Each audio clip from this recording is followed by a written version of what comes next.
All right, we'll begin.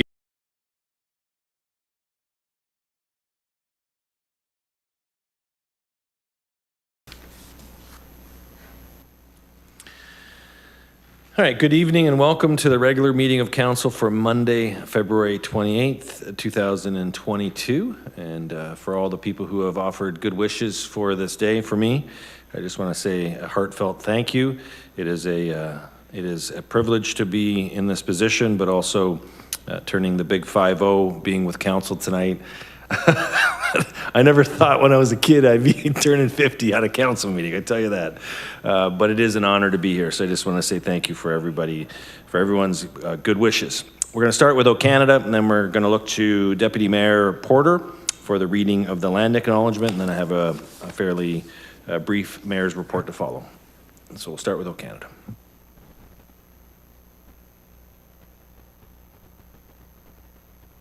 O Canada, our home and native land, true patriot love in all of us command. Carton bras et porter le pays, il sait porter la croix. Ton histoire est une épopée des plus brillants exploits. God keep our land glorious and free. Oh, Canada, we stand on guard for thee. Oh, Canada, we stand on guard for thee.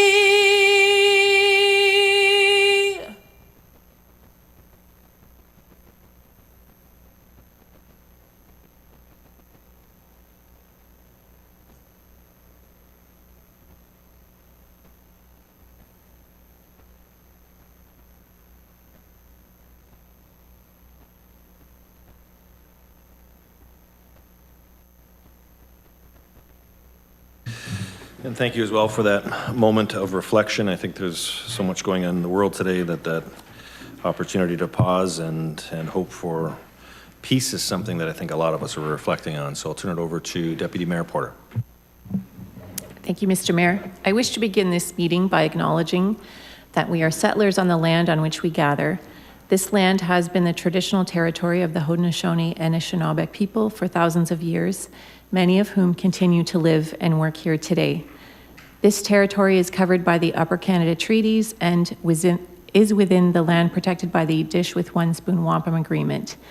Today, this gathering place is home to many First Nations, Métis, and Inuit peoples. The acknowledgement of our relationship as settlers on this land reminds us that our great standard of living is directly related to the resources and friendship of Indigenous people. The land acknowledgement is not reconciliation on its own, because reconciliation is about economic equality, access to land, justice, and all of the recommendations in the 94 calls to action in the Truth and Reconciliation Commission. Reconciliation requires action. This land acknowledgement is a reminder of our personal and collective responsibility towards reconciliation and to take stock of our actions and relationships. Thank you. Thank you, Councillor Porter. Okay, so let's have a brief mayor's report. And just going to start with, if we can go to the fire chief, Chief Upper, and just to give us a brief update on the gas leak that took place in St. Catharines today. Thank you, Mr. Mayor, to council. This afternoon at approximately 20 after 12, there was some construction crews working away at 520 East Chester. They were doing some digging there where they struck a 4-inch main gas line. So we had a significant gas leak happening. Crews responded, and upon arrival, they secured the area. They evacuated the neighborhood adjacent to the properties on both the west and east side. And then Enbridge arrived on scene with NRP. NRP helped us with traffic control, and Enbridge was able to cap the gas line, and then we could open the road and we could get back to business. So Enbridge now is working on the repair, and hopefully they'll have that done soon. Thank Chief Upper, and I know some councillors were fielding questions from members of our community, so I just want to thank the fire services for their quick action along with the NRP and Enbridge. You'll be hearing from our CAO later on in the meeting about COVID-19 as an update. We do know that the province has exited from one of its stages as of tomorrow, and I just want to thank our community for all the work that it's been doing to ensure the safety of each and every one of us. And so just a reminder that COVID-19 is a reality in our community. Hospitalizations are still taking place, and so as the city moves in line with the province's easing of restrictions, just be mindful of the situations that you are in and try to protect yourself and your family as much as possible, because at the end of the day, it's really not worth trying or getting COVID-19. We want to still continue to remain diligent in our behaviors as well. And so CIO Oakes will be touching on that. On the regional level, Dr. Hergy has announced the Section 22 order for food premises, and the letter of instruction for sports and recreation will also be rescinded, and CIO Oakes will touch on the impact that it has on our recreation facilities in a little while. I attended on Friday the Ontario Big City Mayors meeting, where we discussed a variety of issues impacting our cities. Including this was the Housing and Affordability and the Supply Task Force, the recommendations that were issued by the Premier's task force. And while the OBCM strongly supports the development of new homes, it believes the best way to do this is through collaborative partnerships with all levels of government, including municipalities.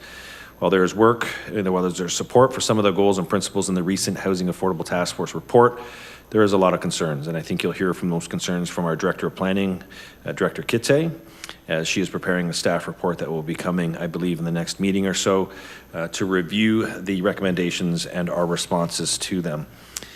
We also are looking forward to the restart of, obviously, our community as it comes out of the latest wave of the pandemic. And we do have an opportunity to get in front of the province and the federal government regarding their pre-budget submissions. I want to thank Councillor Littleton, who represented the city on the pre-budget consultation with the federal government with MP Vance Badaway. And we hope the federal government will work with the province to address this issue of the reduction in revenues that we've seen over the past number of months due to the closure of our facilities and the reduction of our services. So we're looking forward to those supports, and I got to say, with a provincial election coming quickly, we would like to see the provincial government make the announcement that there will be a recovery of our losses that we've sustained over the past 2 months when it came to the reductions in services that we've had. So we're looking forward to those initiatives. As well, I want to say thank you to all the walkers and supporters for the coldest night of the year in St. Catharines. Altogether, we raised more than $135,000 and counting for Start Me Up Niagara, and raised awareness for homelessness and the challenges people are facing in our community. There's still time to donate on the coldest night of the year website, so check out Start Me Up Niagara to reach its goal of $150,000. These programs are very important, and I know I had an opportunity to walk with Councillor Littleton, Councillor Porter, and Councillor McPherson, and we were able to go for a walk through the downtown area, and I know a number of other councillors did virtual walks as well. So I just want to thank the councillors who participated this year. And in terms of where I want to go with the final comment is really what we saw on Saturday. Our community came out in large numbers in support of our Ukrainian brothers and sisters, the people in Ukraine who are trying to withstand the unprovoked and unjustified attack by Russia on their sovereignty. It was organized by the Ukrainian Congress here in Niagara. President Irene and a number of people helped convene the rally, and it was on Facer Street, and we went from one of the Ukrainian churches to the other, and I got to say, at least over 1,000 people were there of all nationalities. And I know a number of councillors took the time out. Councillor Porter was there, Councillor Dodge, Councillor Sorrento was there, Councillor Townsend was there, and being able to see the support of all levels of government, and I'll say this more importantly, to see the support from the community was very, very heartfelt for the Ukrainians here in St. Catharines, Niagara. what we've seen over the last week has been horrific. And as many of the speakers said on Saturday, while the rally is very important, it's what we continue to do as people in the world, calling it out for what it is. It's a blatant attack on a sovereign country, and calling out Putin for what he is, a monster, and the death of civilians and soldiers. It's reprehensible. So there is a motion that is being brought forward today, and I'm going to ask for it to be moved up the agenda. I'm going to ask for it to be moved up the agenda because I do have another event that I would like to attend tonight, and so I'd like to deal with it at the beginning of the meeting, and it pertains to our support for the Ukrainian people and all that they're going through. So I'll leave it at that, and I do want to give thanks to all the people who came out. These are the moments when you really see the strength of a community, and that was a true sign that people of St. Catharines care about what's happening in another part of the world, and they care because it's an unjust war that's happening. So. And no war is just, but it's an unjust attack on a sovereign country. So leave it at that, and I'll turn it over to the adoption of the agenda. And so we'll have the clerk come forward and go through the agenda, and then we'll do the motion. Thank you, Mr. Mayor. Through you. The following amendments are being made to this evening's agenda. Mayor Sendzik has submitted a motion regarding standing with the people of Ukraine that he would like Council to consider this evening, and it will be brought forward following the adoption of the agenda. The following items have been placed in Council's sugar sink folder: a confidential memorandum from the City Clerk regarding a non-member St. Catharines DTA board appointment, confidential memorandum from Manager of Realty and Insurance Service regarding lease agreement Meriton Arena at 7 Park Avenue, confidential memorandum from the Deputy Clerk regarding vacancy appointment to Committee of Adjustment, confidential memorandum from Deputy Clerk regarding vacancy appointment to Green Advisory Committee, additional correspondence regarding item 7.1, application for zoning bylaw 109 St. Paul Crescent, and additional correspondence regarding item 7.2, zoning bylaw 2013-283 290 Oakdale Avenue. And that's all I have this evening. Thank you, City Clerk. And we do have the amendment of moving 10.3 up to the top of the agenda. Everyone in agreement with the change? Can I have a motion to approve the agenda? Councillor Phillips, Councillor Townsend, all in favor? I see hands on the screen and I see hands in here. That's carried. I now need a motion to suspend the rules in accordance with the procedural bylaw 21-124, section M64, to consider a motion not appearing on the agenda. Councillor Williamson, seconded by Councillor Garcia. All in favor of that motion? So we've waived the rules. This motion that is on the screen before you, and if I can ask Councillor Kushner to move the motion. Councillor Kushner was also at the rally on Saturday, and Councillor Kushner, I'll ask you to speak to this if you would like after Councillor Porter reads out the motion. Okay? Okay. Councillor Porter, if you could read the motion. Thank you. I'll read out the motion, and I'm happy to second it if Evan wants to switch our names around. Whereas Ukraine is facing an unprecedented and unjustified attack on their people, their sovereignty, and their territory, and whereas the actions by Russia are in violation of international law and the UN Charter, and is an attack on democracy and freedom, one that will have catastrophic consequences, putting countless civilian lives at risk. And whereas the City of St. Catharines stands with the people of Ukraine, Ukrainian communities across Niagara, and those around the world in strongly condemning this brazen and unprovoked attack. And whereas the city stands for pursuing a course of peace and understanding that relegates wars to the past. And therefore be it resolved that the City of St. Catharines show support for the strict sanctions the federal government has imposed on Russia and join the call for immediate cessation of all military activity and instead pursue a diplomatic resolution. Be it further resolved that the city call on the federal government to welcome those fleeing the conflict with Ukraine into our country with open arms. Thank you, Councillor. Councillor Kushner. Yeah, thank you, Mr. Mayor. I would begin by stating that for all of us of Ukrainian descent, as well as others, it's frightening to see history repeat itself. Several weeks ago, many of us attended the Ukrainian Holodomor, which is the memorial of the Red Famine, Stalin's starvation war on Ukrainian, whereby millions died of famine. And now we have another ruthless Russian dictator invading a small but sovereign country, the Ukraine. Ukrainians are a peaceful people, and all they want is what we have in Canada, and that's freedom. Freedom, a dignified human life, freedom of speech, freedom of expression, freedom of the media, and freedom of the democratic process. And of course, political freedom as a sovereign state. And now Putin, like Stalin, wants to destroy these freedoms. And the motion this evening is what the leaders of the free world are calling for, the immediate withdrawal of the Russian military from the sovereign nation of Ukraine. And secondly, we're asking the federal government to welcome the people, the displaced people from the Ukraine into our country. Thank you. Thank you, Councillor Kushner. Well said. Councillor Williamson?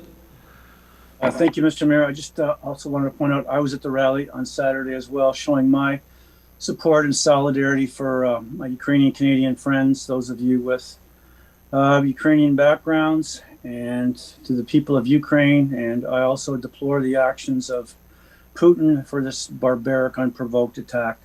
I just want to make it clear that I was also there and fully in support of this motion. Thank you.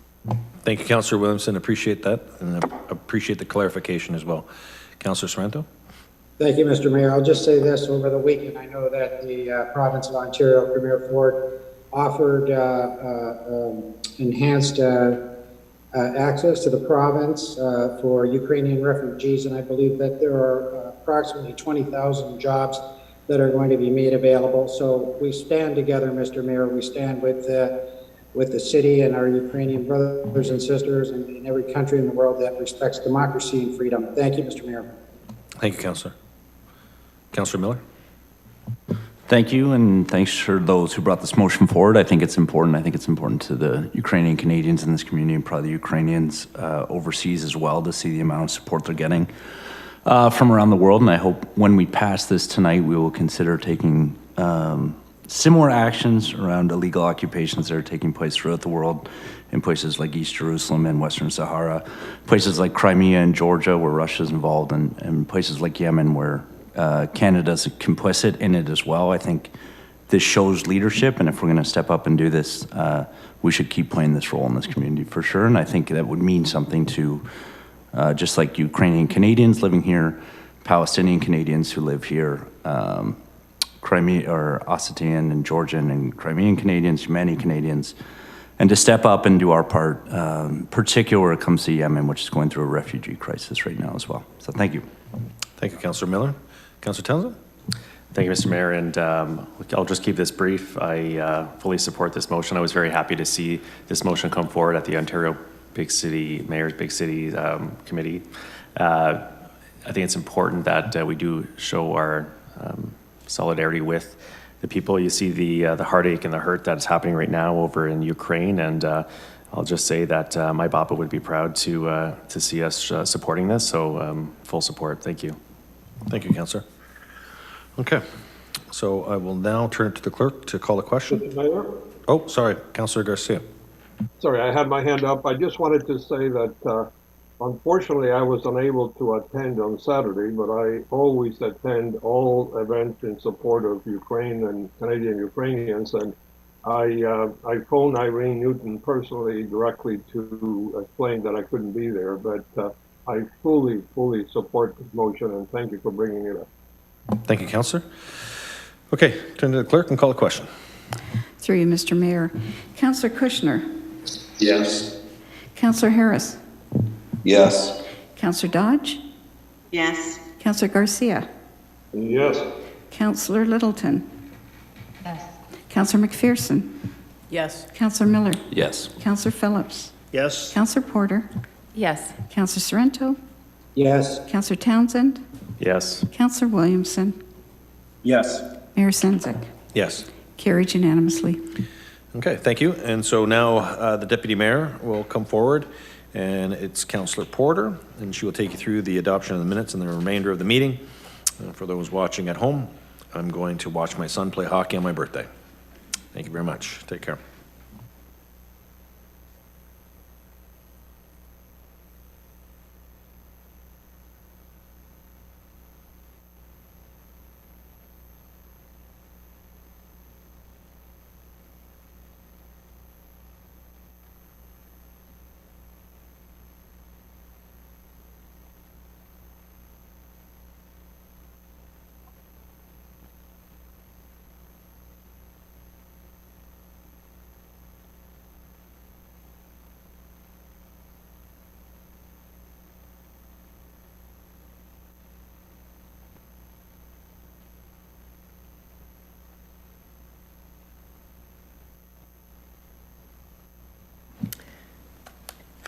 Thank you. The mayor certainly deserves to have a night off on his birthday to see his son. He gets a free pass for that. So next on our agenda, we have a motion for the adoption of the minutes, that council adopt the minutes of the meeting of council held on February 14th, 2022. And moving the motion, I have Councillor McPherson. And for seconder, can I have Councillor Townsend? All in favor? Thanks. Now, we move towards declarations of interest. Are there any declarations of pecuniary interest this evening? Councillor Phillips. Yes, I have a declaration of interest on item 10.2. I made notification to the clerk earlier this week due to my son's position with the AGCO, which would impact this motion. Thanks very much, Councillor Phillips. Anybody else? Seeing no hands, just a reminder to send a quick email to the clerk describing that, Councillor Phillips. And we move to... That's been done. Done? Perfect. And now we move to consent reports. The following items have been requested to be removed from consent to discussion. And I'll look to the clerk for today's consent agenda. Thank you. Through you, Councillor Porter.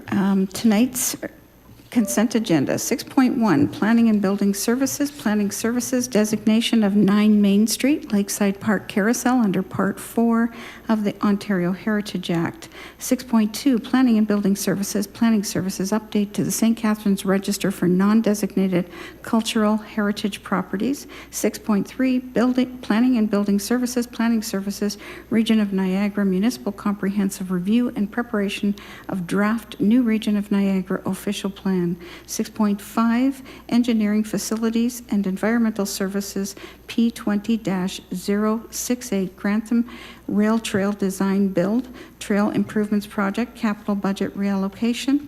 6.6, Legal and Clerk Services, Office of the City Clerk, Region of Niagara Indigenous Training, March 31st, 2021. And 6.7, Legal and Clerk Services, Office of the City Clerk, Council Correspondence. Thank you. I believe Councillor Miller has pulled item 6.4, the St. Catharines Streamline Development Approvals Plan. And that'll come up later. Councillor Townsend, did you have an item to pull? Yeah, I just wanted to pull 6.7 resolution from the City of Burlington, resolution to support the challenge of Bill 21, just to have council endorse that. Okay, thank you. Anybody else? If it so pleases the councillor, we'll just add the endorsement in the motion when we read the motion this evening. Is that okay? Will that work? Yeah, thank you. Thank you. It's already been done. He's quick. Through you, Councillor Porter, I'll do a roll call now. Yes. Okay. On the consent agenda, Councillor Williamson. Councillor Williamson? Sorry, I had my mic turned off. No. On the consent agenda? Right, no. Thank you. Okay. Councillor Townsend? Yes. Councillor Sorrento? Yes. Councillor Porter? Yes. Councillor Phillips? Yes. Councillor Miller? Yes. Councillor McPherson? Yes. Councillor Dodge? Yes. Councillor Garcia? Yes. Councillor Harris? Yes. Counselor Kushner, Yes. Counselor Littleton, Yes. and that's carried. Thank you. Moving forward with our agenda, council chambers in all municipalities in our country represent the seat of local democracy. The many acts that govern us understand the necessity of the collective voice when decisions are being made to grow our spaces, pass our bylaws, and seek opinions into very complex issues. We recognize the right of the majority to decide, the minority to be heard, the public to have an opportunity to participate, and all participants to be treated with courtesy and respect. It is imperative that elected officials, citizens, and staff have input, and it is paramount that we listen to one another and question one another, but that we understand we do this in a way that never undermines any person's ability or their dignity in our chambers. So thank you for listening to this declaration and help maintain respect and decorum in our proceedings. So moving forward, we're going to open a public meeting. We're moving to 7.1 under the Planning and Building Services application for zoning bylaw amendment for 109 St. Paul Crescent. The purpose of the public meeting is to ensure that sufficient information is available for the public to understand the proposed zoning bylaw amendment regarding 109 St. Paul Crescent and to provide the public with an opportunity for input before council's decision. Planning and Building Services staff held an open house and prepared a report on the application. The public meeting will proceed as follows. Scott Ritchie, our senior planner with Planning and Building Services, will explain the proposal. Next, members of the public were provided with options to submit written correspondence. Items received have been added to our sugar sync folder for councillors. The public will have the opportunity to speak on the proposal. As today's public meeting is being held electronically, members of the public wishing to speak to the item were advised to RSVP with the Office of the Clerk by 9 a.m. today, Monday, February 28th, 2022, in order to speak to it. The following individual has requested to speak. Catherine Rum-Kellewin. If a person does not make an oral or written submission prior to the council decision, the person is not entitled to appeal the decision to the Ontario Land Tribunal and may not be added as a party to the hearing of any appeal by others without the permission of the tribunal. Next, we'll hear from Stephen Bedford from Stephen Bedford Consulting, who will be presenting on this. Next, staff will be given an opportunity to make some summary comments, and then the public meeting will be closed. I now call the Senior Planner, Scott Ritchie, to present regarding the proposed zoning bylaw amendment for 109 St. Paul Crescent. Thank you, Councillor. Evan, can you pull up the presentation, please?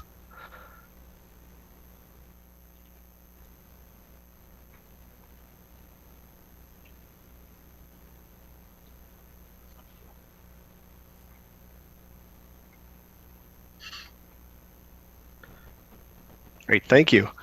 So my name is Scott Ritchie. I'm a senior planner with the city, and I'm going to provide a brief presentation regarding a proposed zoning bylaw amendment for 109 St. Paul Crescent, which many of you will know as Rodman Hall. Next slide. The purpose of the zoning bylaw amendment is to allow for the conversion of the existing building into a 13-room hotel with associated banquet hall use. Next slide.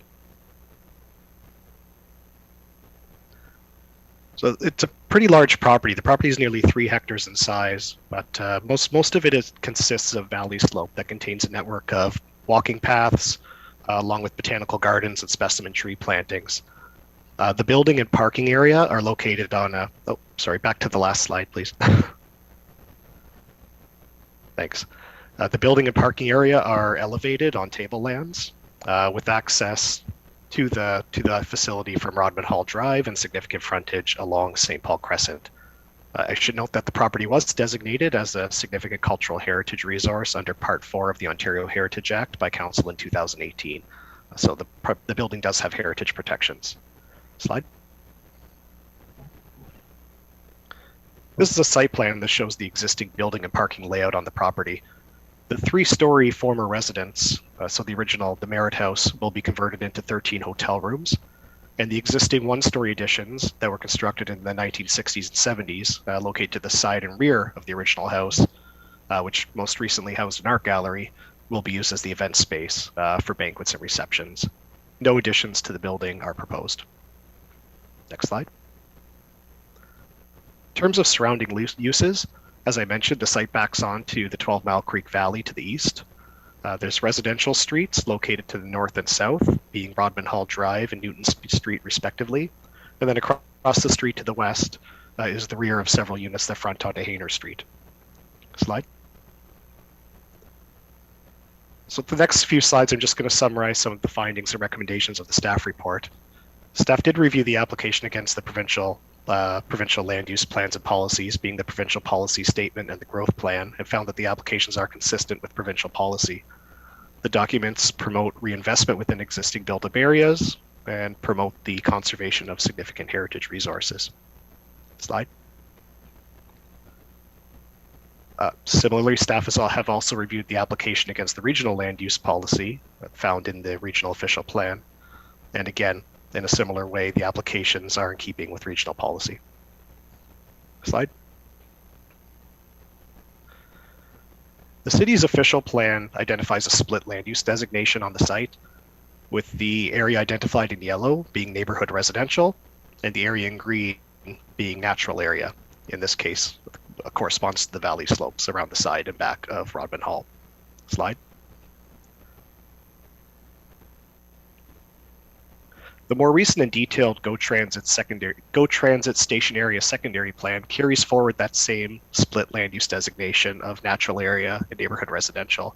So no changes to the official plan are required in order to permit the proposed uses. I just want to note that the existing buildings and parking area are all entirely located within the neighborhood residential designation. All of the valley slopes to the rear of the building and the walkway network and gardens are all contained within the natural area and where development is prohibited. So all the actual active land use is contained to the area shown in yellow. The neighborhood residential designation, while primarily intended for housing, does permit ancillary institutional, community, and commercial uses. The previous use of Rodman Hall as an art gallery was one of these permitted ancillary uses, which also regularly included special events such as weddings as a secondary function. The proposed conversion of Rodman Hall to a boutique hotel with events function would be compatible with the range of permitted ancillary uses described in the official plan and would allow the site to be used at a similar intensity to its previous operations. Slide. In terms of zoning, the property has split zoning, reflecting the natural area boundary of the official plan. The area identified in purple is zoned local neighborhood institutional I1. That zoning category would remain, but a new special provision would be added to the I1 portion of the property to permit a hotel and banquet use. So in terms of the zoning amendment, as I mentioned, new special provision would be added. That special provision would add a hotel as a permitted use with a maximum of 13 rooms, and a place of assembly or banquet hall would also be added as a permitted use with a floor area cap of 680 square meters. That 680 square meters corresponds to the footprint of the existing facility. So it's consistent with the extent of the existing space on site. Slide. So the application was circulated to all appropriate city departments and external agencies, and no objections were received. Slide. A public open house was held on January 26th, and we did receive some additional feedback as well from the community. The most common questions relate to heritage conservation and trail access. In terms of heritage conservation, there were questions about the extent of any exterior alterations or additions, and I was able to advise that no changes are proposed. There were concerns about whether or not public access would be maintained to the trails network located to the rear of the building. The owner has confirmed their intention to keep these pathways open to the public. And then there were also some concerns about noise and traffic impacts. With respect to traffic, the 75 parking spaces provided on site do exceed our zoning requirement, and we further expect that any parking utilization for this use would be very low turnover. As for noise issues, the banquet facility is an indoor facility, but should any outdoor activities occur on site, they would be subject to the city's noise bylaw. Slide. So in conclusion, staff is recommending approval of the zoning bylaw amendment. The proposal is consistent with the provincial policy statement and conforms to the growth plan and to the regional official plan. Thank you very much, and this concludes the presentation. Thank you, Mr. Ritchie. I'll now call on Catherine Kellewin to present. Is Catherine online? I'm here. Thanks, Catherine. The floor is yours. Thank you. A lot of my questions were just answered, so I will carry on with my presentation, and you can tell me what you think. The Botanical Gardens, which surround beautiful Rodman Hall, is a part of the unique and much lauded ecological system called the Carolinian Zone. It's home to 1/3 of the rare and endangered species found in all of Canada. 65% of Ontario's rare plants are found in this region, and 40% only grow here. A plethora of birds and butterflies and mammals travel through this rich Carolinian zone. The mature trees are priceless and irreplaceable. A boutique hotel found within such a richly diverse storied garden would be a constant draw to art and eco-tourists, birders, bridal parties, and travelers of the Bruce Trail, while maintaining the public garden would allow the much needed accessible green space to be preserved for the wildlife and community. We request that the rezoning of this property include conservation and natural area boundaries that protect the existing gardens and mature trees, so that the species reliant on them will thrive, as their livelihood directly impacts ours, our children's, and theirs. In preserving these gardens, the owner would receive the Natural Heritage Stewardship Award and join landowners who are preserving these finite natural resources. This conservation natural area rezoning would be perfectly in line with the strategies pursued by the city's climate adaptation plan, its community improvement plan, the recreation master plan, the asset management plan, the draft horticulture management plan's guiding principles, and the Bee City Agreement, as well as all pillars of the City of St. Catharines strategic plan. Attracting ecotourists and wildlife contribute to the economic prosperity of our city, as international ecotourism specifically is slated to hit $333 billion by 2027. The social well-being pillars affirmed by this conservation, we can look to the studies on Japan's forest bathing to help us understand nature's role in the community's health, having positive effects on blood pressure reduction, immune functions, alleviating depression. The botanical gardens at Rodman Hall are traced with accessible paths, easily made suitable for the elderly, young children, and those with disabilities, and should be kept public.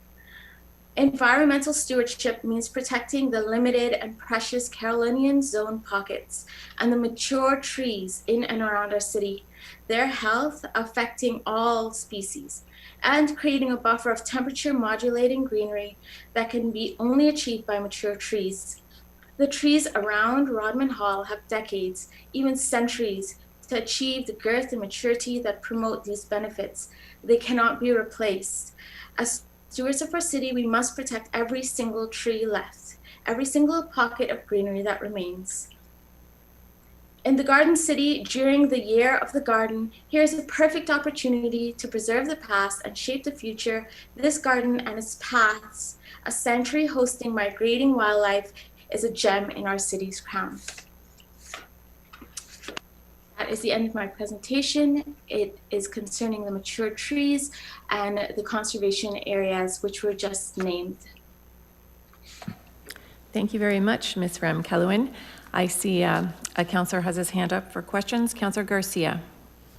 Thank you, Madam Chair, and thank you, Ms. Kellewin. I hope I pronounced it right, for your presentation. Excellent presentation. I just wanted to point out that I support, of course, the preservation you talked about, but Planner Ritchie did not mention, when he mentioned that the building is designated, that in addition, the gardens are designated. And my understanding from presentations of the Heritage Committee by the proponent is that they do not intend to make any changes to that area. So, thank you. Thank you, sir. I think someone has their hand up. Yes, Councillor Kushner. I was just waiting for the question there, Councillor Garcia, but Councillor Kushner? Yeah, thank you. To the presenter, have you discussed your suggestion with the owner of the property? I would love to be given the opportunity to have that conversation. Unfortunately, I have not yet. I do know that if we designate this area as an important piece of our natural heritage land, that it will be protected. So he would then know how to carry forward, I guess. So I'm also very concerned about the trees that fall within the rezoning area. They are very, very precious. Okay, I would just respond by indicating to you that the owner has an outstanding reputation in repurposing heritage buildings, and as Councillor Garcia has said, also the heritage landscaping around the buildings. Thank you. Thank you so much. Thank you, Councillor Kushner. Any other questions from councillors? In seeing none, thank you, Ms. Rumkellen, for your important presentation to council. And I'll move along to the agent, Stephen Bedford.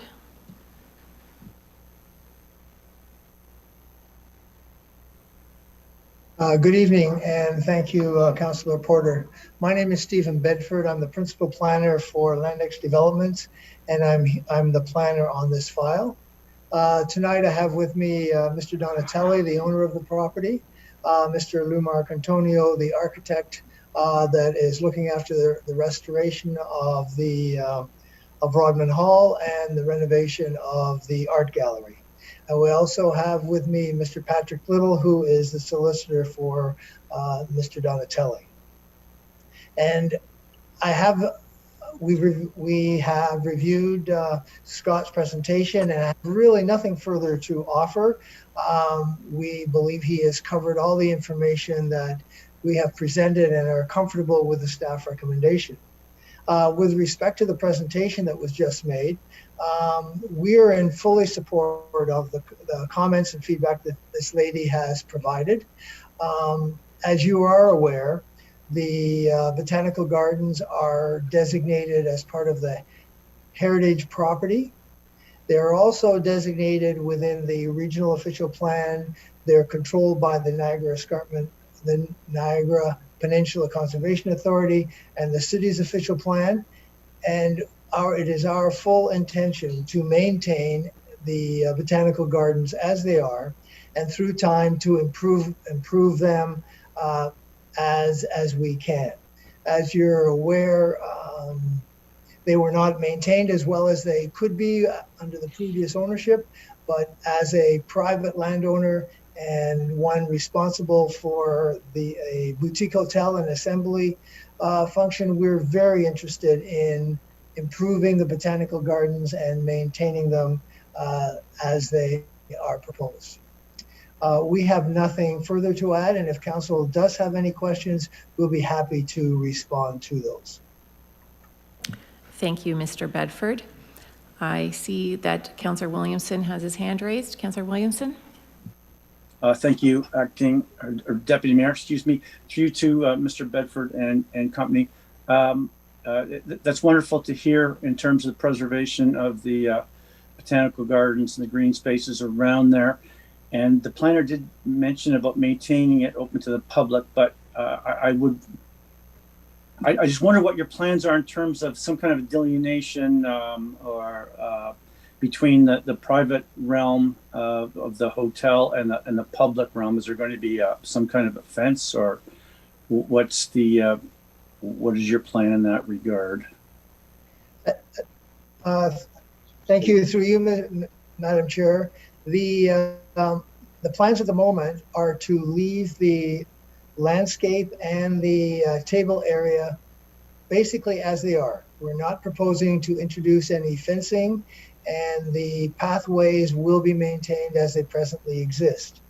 We will be adding signs that the gardens are available to the public, but at their own risk.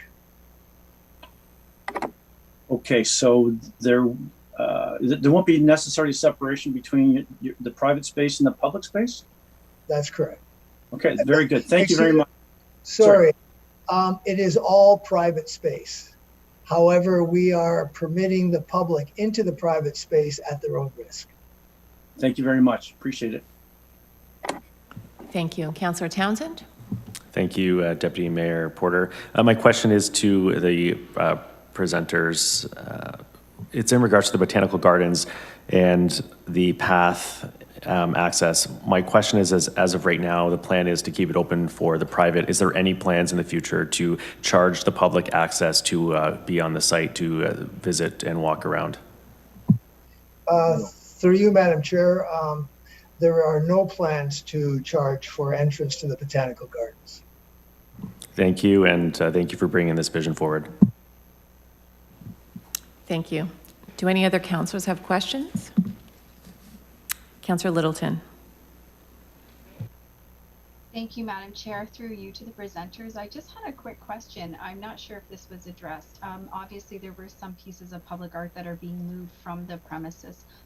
Would you at all, and I'm just throwing this out there because obviously I don't represent any arts group or what have you, but I'm just wondering if there's any opportunity for community dialogue with maybe some arts groups who have, or in future of public art to be displayed on the grounds. Just throwing that out there. Through you, Madam Chair, the ownership of the art, the owners of the art have removed them are in the process of removing them from the facility, and they are looking for alternative locations for the art that was in the gallery, as well as the structures that were in the open space. We have had no further discussions with them with respect to reintroducing any art onto the site. Okay. Any further questions? Oh, Councillor Phillips. Thank you, Deputy Mayor. Just a quick one.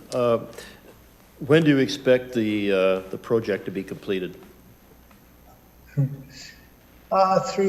you, Madam Chair, we are hoping to be able to open the facility this spring. If the council sees fit to approve the recommendation tonight and pass the bylaw, renovations will continue, and we are hoping to open in May of this year. Thank you. Very ambitious. Thank you. Seeing no further questions, I do want to again commend the Heritage Committee for their work in designating Rodman Hall and the gardens.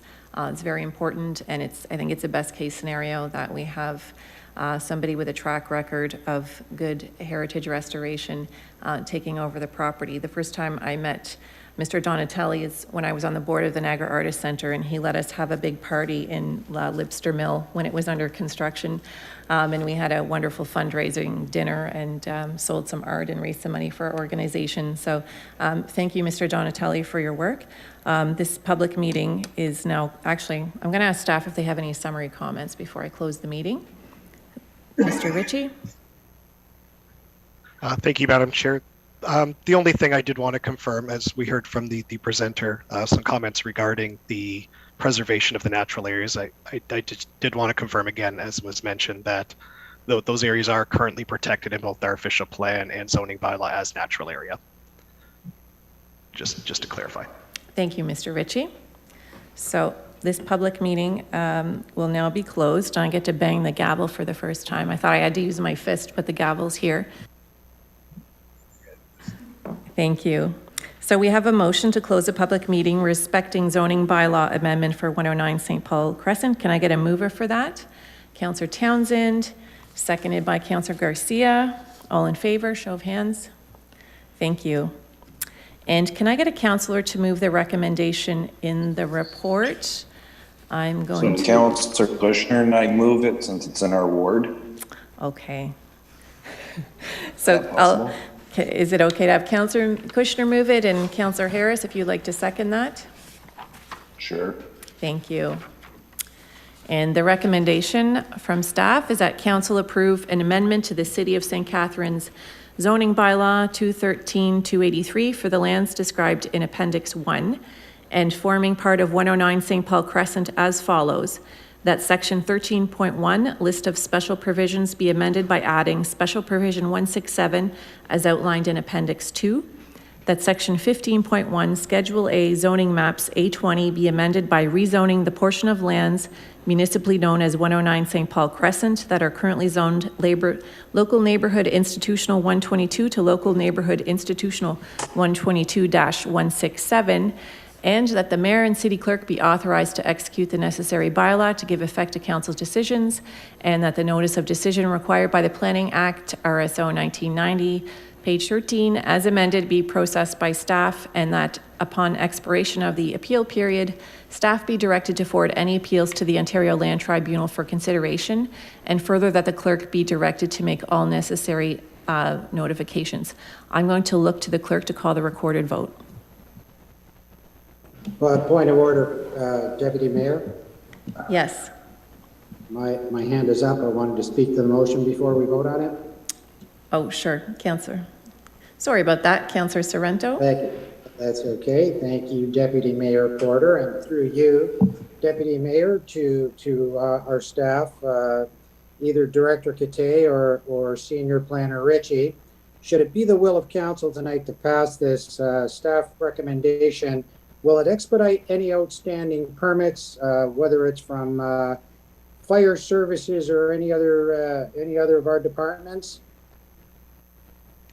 Thank you. Through the chair to the councillor, under the Ontario Building Code Act, zoning is known as what's applicable law, and it must be in conformity before any building permits can be issued in good faith. So yes, by council approving this recommendation this evening and pending no appeals, then yes, the appropriate permits can be issued. Thank you. So I'll just speak to it very, very quickly, Deputy Mayor. I'd just like to reiterate what Councillor Kushner said. I know some of the people who are involved. I don't think that this project could be in better hands. I'm definitely going to be supporting it. And I'd like to thank Messieurs Donatelli, Ellis, Little, and Bedford, and the entire team. I'm definitely going to be supporting it. And been to the building. It's absolutely gorgeous and stunning. And that's what I have. That's it. Thank you, Deputy Mayor Porter. Thank you. Councillor Dodge, did you have your hand up?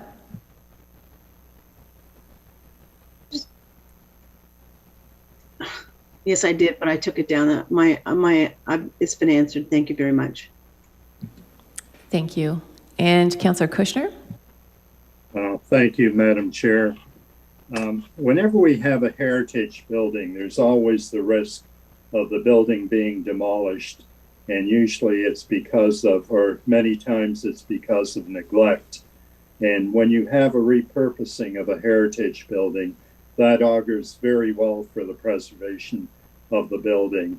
And in St. Andrew's Ward, this will be the second successful repurposing of the building, the first being Glenridge School and then Rodman Hall. So this is certainly a good feeling story for the ward and for the city. Thank you. Thank you very much, Councillor Kushner. I see lots of thumbs up to that. And okay, now we'll go to the vote. I don't see any further hands. So I'm going to look to the clerk to call a recorded vote. Through you, Deputy Mayor. Councillor Dodge. Yes. Councillor Garcia. Definitely yes. Councillor Harris. Yes. Councillor Kushner. Yes. Councillor Littleton. Yes. Councillor McPherson. Yes. Councillor Miller. Yes. Councillor Phillips. Yes. Councillor Sorrento. Oh, a hearty yes. Councillor Townsend. Yes. Councillor Williamson. Yes. And Deputy Mayor Porter.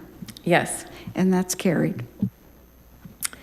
Thank you. The public meeting's now closed, so persons wishing to receive notice of council's decision should submit a written request to the office of the city clerk. So moving along to 7.2, we have another public meeting. It's Planning and Building Services recommendation report application to amend zoning bylaw 2013-283, subject lands 290 Oakdale Avenue. The owner is 2077626 Ontario Inc. The purpose of this public meeting is to ensure that sufficient information is available for the public to understand the proposed zoning bylaw amendment regarding 290 Oakdale Avenue, and to provide the public with an opportunity for input before council's decision. Planning and Building Services staff held an open house and prepared a report on the application. The public meeting will proceed as follows. Evan Atch, planner with Planning and Building Services, will explain the proposed amendments. Members of the public were provided with options to submit written correspondence. Items received have been added to Council's Sugar Sync folder. The public will have the opportunity to speak on the proposed amendments. As today's public meeting is being held electronically, members of the public wishing to speak to the item were advised to RSVP with the Office of the City Clerk by 9 a.m. today in order to speak. The following individual has requested to speak, Mr. Marty Frisk. If a person does not make an oral or written submission prior to the council decision, that person is not entitled to appeal the decision to the Ontario Land Tribunal. It may not be added as a party to the hearing of any appeal by others without the permission of the tribunal. Next, the applicant's agent, Amy Powell, Chief Planning Officer of Powell Planning and Associates, will present. Then the applicant's solicitor, Mr. Tom Richardson, Senior Counsel at Sullivan Manny, will present. Staff will be given opportunity to provide summary comments, and then the public meeting will be closed. The following individuals will present to answer questions, but they aren't making a presentation, but they're here. Mr. Venazio Pengui, landowner, Jason Pizza Corella, architect, Jeff Dale, civil engineer, and Don Martin, landscape architect. And I now call on planner, Mr. Evan Atch, to present regarding the proposed zoning bylaw amendment for 290 Oakdale Avenue. If Evan can make Evan Atch the co-host. Okay, Mr. Atch, are you ready? I am. Thank you, Deputy Mayor Porter. And Evan M., if you want to run the presentation? You're been made a co-host, so you do have the ability to share screen, but if you'd like. Okay, sorry, I didn't anticipate this option, so if you can do it, please. Yep, no problem.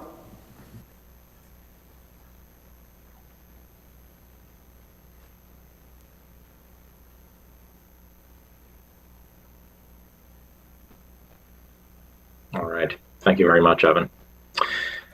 So presentation tonight is on 290 Oakdale Avenue. It's an application for a zoning bylaw amendment. Next slide, please, Evan. So the purpose of the application is to consider a zoning bylaw amendment which will facilitate the development of a 6-story, 68-unit apartment building, which is intended to be rented. There will be 55 surface parking spaces to accompany the building. So the zoning bylaw amendment will amend an existing special provision for the property, which is special provision 42, to recognize 4 zoning deficiencies with the proposed site plan, and it will also apply a holding provision 1, to part of the property to prevent development until site contamination has been adequately addressed. Next slide, please, Evan. So the subject lands are located on the east side of Oakdale Avenue, just a little bit south of Westchester Crescent, and just north of Carson Court. To the east of the property is Garden City Golf Course, and to the west is Canal Valley Park. Next slide, please, Evan. So this is a a photograph of the subject lands taken from Oakdale Avenue. It's presently vacant, except for a few stands of trees. Next slide, please, Evan. To the north of the subject lands, we have a 10-story apartment building that dates from the late 1970s. Next slide. And to the east, we have the Garden City Golf Course. And just to be clear, this photo is taken from Westchester Crescent, not to the back of the property. Next slide. Immediately south of the subject lands are the townhouses fronting onto Carson Court. I believe there are 12 of them. And a little further back to the east of Carson, to the turning radius at the end of Carson Court, is a stand of trees. Next slide, please. To the west is Canal Valley Park, which is a passive park, which includes a few different multi-use trails. Next slide. So the conceptual site plan is shown on the screen now. So starting from the left, the gray box is the proposed apartment building.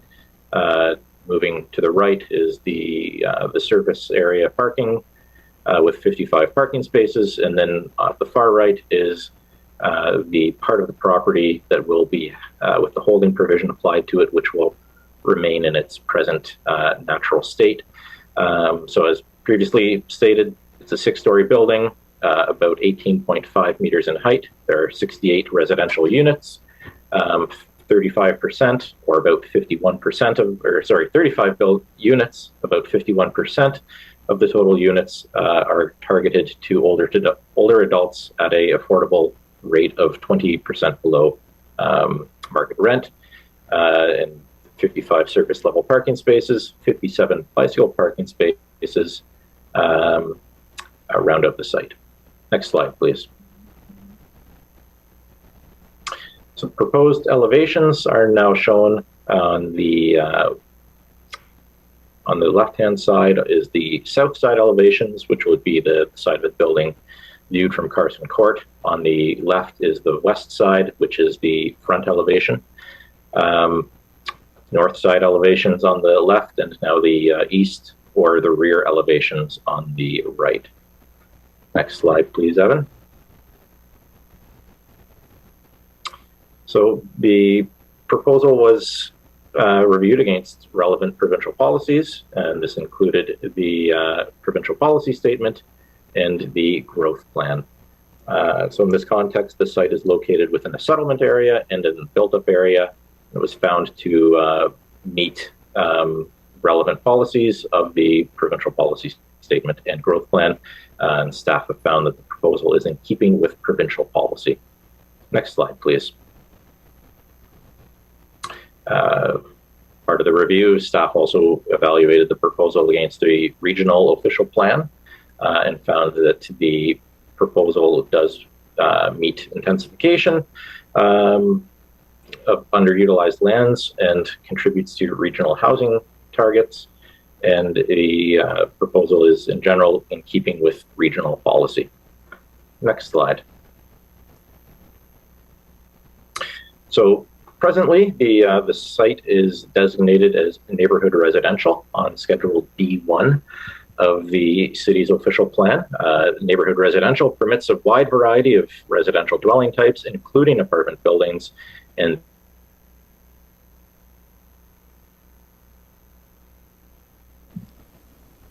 I think you froze for a second, Mr. Hodge. Okay. There you are. Am I back? Yes. Okay, I am in City Hall, so I don't know what the issue is. So I don't know.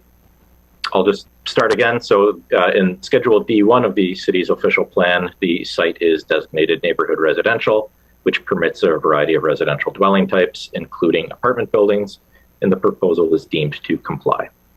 Next slide, please.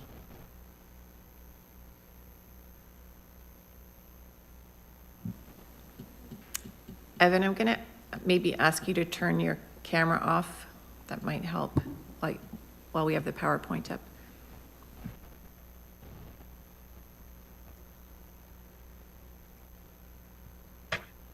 Okay. Sorry about this, folks. Schedule E9 of the Garden City Plan, which is the East Planning District for the city. The site is designated high-density residential, which permits a variety of residential types, including apartment buildings at a density of 85 units per hectare and greater. The proposed density for the development is 194 units per hectare, and the proposal is deemed to comply. Next slide, please. The existing zoning is R4-42, so it's high-density residential with special provision 42. High-density residential does permit apartment buildings, and special provision 42 requires 1.25 parking spaces per residential unit. Next slide, please. So the proposed zoning designation will see the property will remain with high-density residential with special provision 42, but special provision 42 will be further amended to add a few site-specific items or policies to address zoning deficiencies. And the rear third of the site, about 1,888 square meters, will have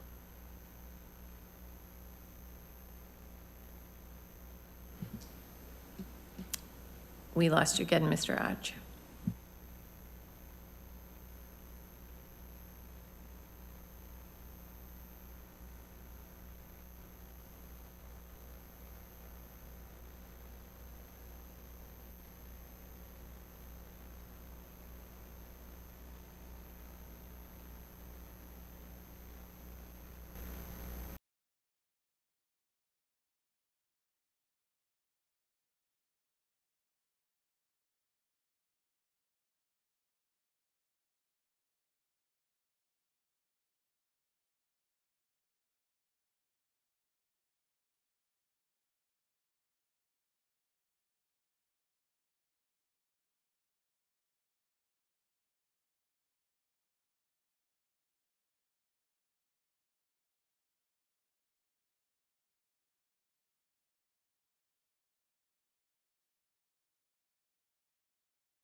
Evan, if it does, if you have trouble again, maybe just head up to council chambers. Okay. And you can present from there. All right. Sorry, what slide did we end off on? I think it was new zoning. New zoning. Okay, I will restart there. Thanks. Just for the public, we had some technical difficulties with the internet inside City Hall. So Evan's going to go back to the slide that he was presenting from. Thank you. I guess just to confirm with planning, Evan, did you still want me to do the share screen? Please, or is that lending to the issues?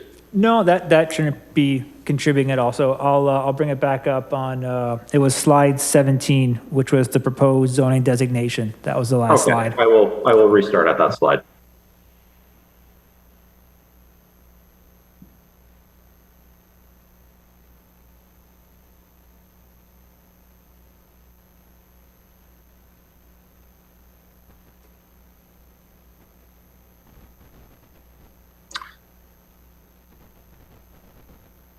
All right. right. Thank you, and sorry about the technical difficulties. So restart with the proposed zoning designation. So the proposed zoning designation in the zoning bylaw amendment will change the zoning on the property. The property will remain high-density residential R4 with special provision 42, but special provision 42 will be amended to address 4 site-specific zoning deficiencies. And then the rear third of the property will have holding provision 1 applied to the property to prevent development until contamination on that part of the site has been cleared to meet the city standards. Next slide, please. So just to go over the 4 zoning provisions that are being amended, the minimum landscape buffer along the north property line, which represents a shared driveway with 292 Oakdale Avenue. The landscape buffer is being reduced from required 3 meters to 0 meters. The landscape buffer for parking area aisle ends along the southern lot line is being reduced from 3 meters to 1.5 meters. And that reduction will only apply to the end of the aisles for the parking lot. The minimum landscaped open space is proposed to be increased to 47%, up from 40%, and a minimum number of parking spaces is proposed at 0.8 spaces per unit. I should just add that the landscaped open space provision has changed from what appeared in the notice of public meeting and previously the notice of open house. In drafting the zoning bylaw, staff found that there was no legal basis to only consider the landscaped open space on part of the property. The landscaped open space provision must be calculated as a total of the whole lot. A 47% minimum landscaped open space provision recognizes the entire area under the proposed holding provision will be landscaped open space, and it also permits no more development than what is proposed on the developable portion of the site. So it accomplishes the same goal that was previously stated. And finally, the holding provision, it's the standard H1 holding provision that the city has applied to numerous sites around the city where there is confirmed or suspected contamination, and that will require clearance from the Ministry of the Environment, Conservation and Parks prior to the rear portion of the site being developed or used for any purpose. Next slide, please. Okay, and this is just detail on where the zoning deficiencies are on the site. So number 1, the landscaped buffer along the northern lot line is identified with number 1 in the green dashed line. And number 2, the landscape buffer for the parking aisle ends there's 4 of them right now where they are appearing with the number 2. Number 3, the minimum landscape open space applies to the whole site. And number 4, minimum parking spaces, again, applies to the whole site. This is the eastern half of the site, about 1,888 square meters. And this is the area that will have the holding provision applied to it. Historic contamination dates back from the operation of the landfill facility at what is now the Garden City Golf Course. There is known and confirmed waste buried on part of the site, and so there's the holding provision recognizes that and the required buffer from that contamination. And this is a proposal that has been cleared by the Ministry of the Environment, Conservation and Parks. Holding provision will remain in place until that ministry lifts the or grants clearance to lift the holding provision, which will subsequently come back to council for approval.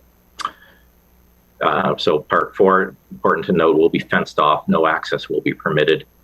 Area will be maintained in accordance with city property standards bylaws.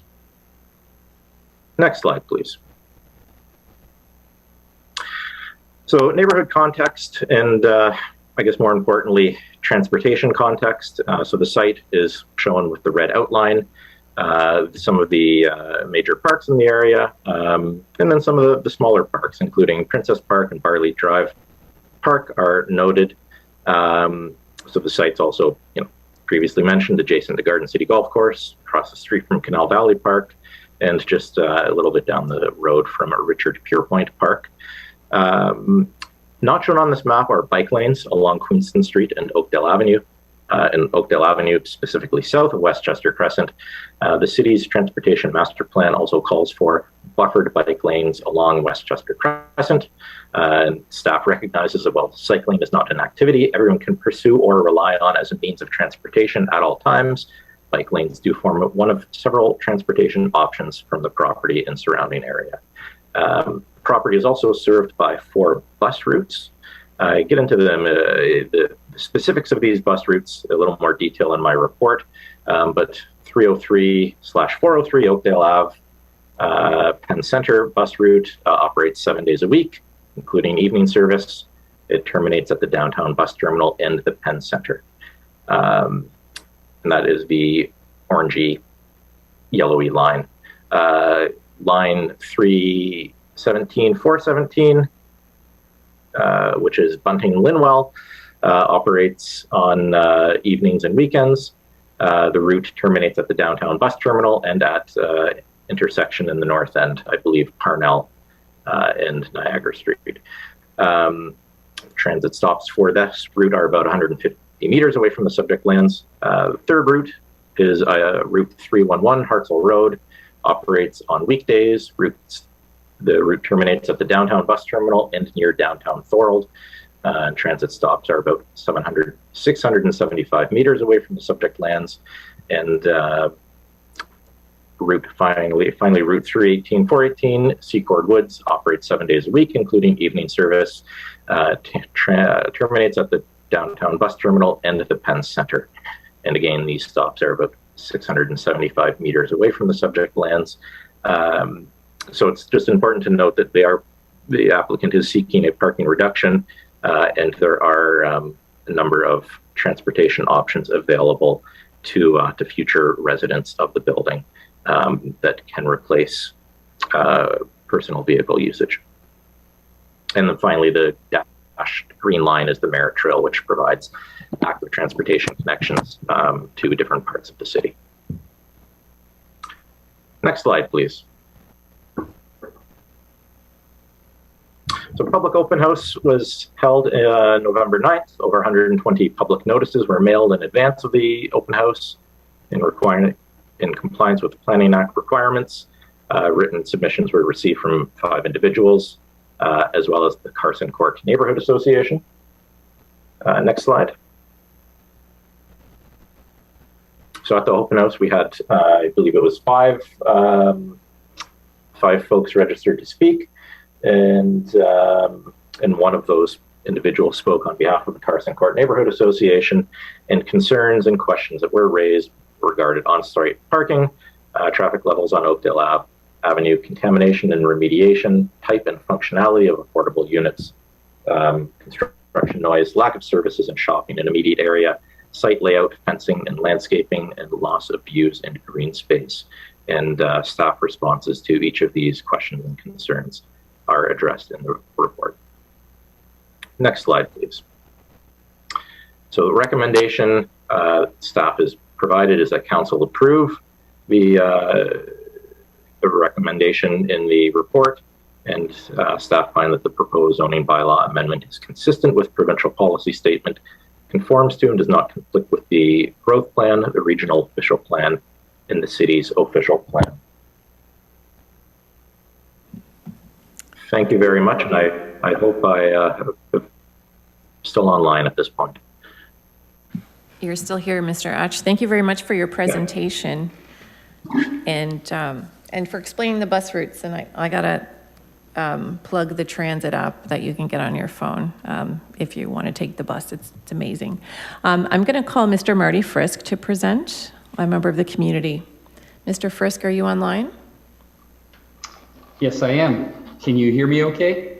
Yes, thank you very much, Mr. Frisk. The floor is yours. This is a very moving meeting to be in with the conflict happening in Ukraine. And what we're doing right here, the exercising our freedoms and giving our voice, you know, it just highlights, you know, the importance of what we do on a day-to-day basis in these kind of meetings. It's a wonderful and blessed thing. I need to tell you a little story about how residents around this subject land are feeling. I know many of you have been in this position before. On the airplane, I was flying from Toronto to Hong Kong, and we had to stop in Vancouver to take people on. And I was on the aisle seat, and there's a person at the window, and there's an empty space between us. And we're sitting there hoping that there would be a standard-sized person was going to occupy that seat for which it was designed, a standard-sized person. And a standard-sized person did not occupy that seat. And both of our personal spaces was taken up, and it was a very uncomfortable yet endured 10 plus hours to Hong Kong from Vancouver. This is kind of how we've been feeling about this. What I really appreciate about this meeting is you as our honorable counselors are listening and you want to do the right thing. I've been in a position of authority for many years, and you have to make difficult decisions and balance out the different motivations and things that people have and try to decide what is going to be best for the situation at hand. I really appreciate the desire to give affordable housing to seniors. This is a really wonderful and commendable thing.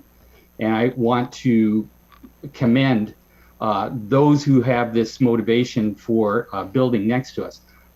I'm going to lose my view of the trees between myself and 292 Oakdale. But that, you know, I assume these things happen as we progress. So I'm okay with that. But one of the things that is challenging to us is this greatly reduced number of parking places. I believe our planning staff have overstated the situation with regard to the availability of amenities. Where we live right here, it's delightful, but people are going to need to use vehicles. And to depend on the buses, and if we're forcing our seniors to use these buses to get to this Penn Center, people are not going to walk down to the intersection and cross at that crosswalk and come back up to the bus stop. People don't do that. I see it from 292 Oakdale constantly. People run, and this is the other problem on Oakdale. Since it's been improved, people drive way over the speed limit. It's very dangerous to pull out of our Carson Court because people come flying around there. And everyone who lives around here acknowledges this fact. So if we're going to have seniors crossing that street, someone is going to die. And I just want to say that if we make this decision and we have inadequate parking places here and people are going to be forced to use public transportation, there's going to be a problem. Secondly, a lot's been said about spaces for bikes. My primary vehicle is a bicycle. And I can tell you right now, I'm out on the streets all the time, all year round. And people are not going to be using their bicycles because amenities are too far away and you can't go do your shopping on a bicycle. So once a week, I have to get in my vehicle and I have to go load up and get my groceries and things. And the one convenience store right around the corner, it is convenient, but I want a bottle of Red Hot. I can get it where I normally shop for less than $4. Down there, it's over $7. Convenience, yes, but you pay for it. It's not going to be a place that you can depend on for your shopping. Now, in the staff's report, it showed 3 other properties in the central area of St. Catharines that have reduced parking areas. All of those have many more amenities than where we live right here. Vehicles are going to be necessary. So what we would ask is that the size of this building be reduced to be able to give what the bylaw that we have intended to give proper space for these things, that the bylaw be adhered to. So reduce the size of it or remove the hold and take care of the problems and be able to expand the parking out to the back there. That has been done on both the Carson Court properties. Those things have been amended in the back there and taken care of so that we have parking back there. It's also been done at 292, the large white apartment building. They've done those things that are necessary to be done so that they can use that portion of the property. That's what we believe should be done. Another thing is, I think we need in our planning to plan for e-vehicles too. And installing electrical outlets and those kinds of things for tenants there and metering those things as necessary to prepare for the future, I think would be very important, especially for e-bicycles too. These kinds of things need to be planned for in the building of this new building as our energy sources are changing. So those have been our concerns are the traffic, the inadequate parking. We believe, as we talked in the other meeting, that the landscaping is going to be done well. I have a walnut tree that's on the subject land that I don't have it. It's 2 feet beyond my fence on the subject land, a walnut tree that feeds almost all the squirrels in our neighborhood. And it's beautiful, and when it's in leaf, I don't even know that large white apartment building is there. And the peace that I enjoy each morning as I sit out there and read and have my coffee each morning in our nicer weather is fantastic.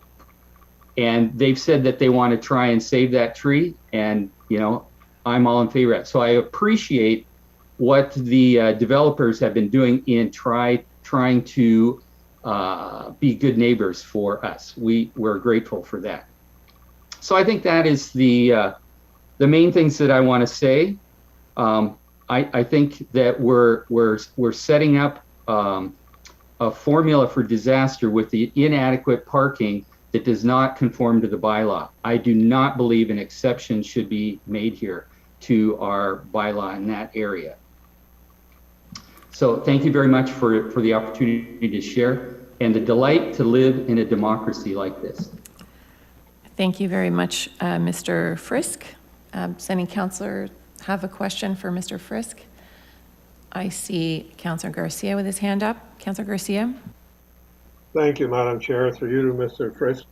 Thank you for your great presentation. And you're right, we do take for granted what we have, and it's nice to appreciate it. Totally understand your concern about parking. That's always been a concern of mine, because I know that public transit is important in other ways, but we're not necessarily at that stage yet. I think that cars are going to be reduced eventually. But my question to you is, in terms of the dangers of crossing Oakdale, would some kind of an official or electrified crosswalk help that a lot? Or I think that would be very helpful, and that having a photo radar showing people's speed, most people are going between 65 and 70 in this 50 zone. And if you've driven through there, it's quite a, when I'm at my stop sign on Carson Court and seek to pull out, you have to really be alert. You look one way, look the other way, and you better look back again right before you pull out, because people come flying around that corner. From the stop sign on Lincoln, people are pedal to the metal and want to get to the light there at Westchester and Oakdale.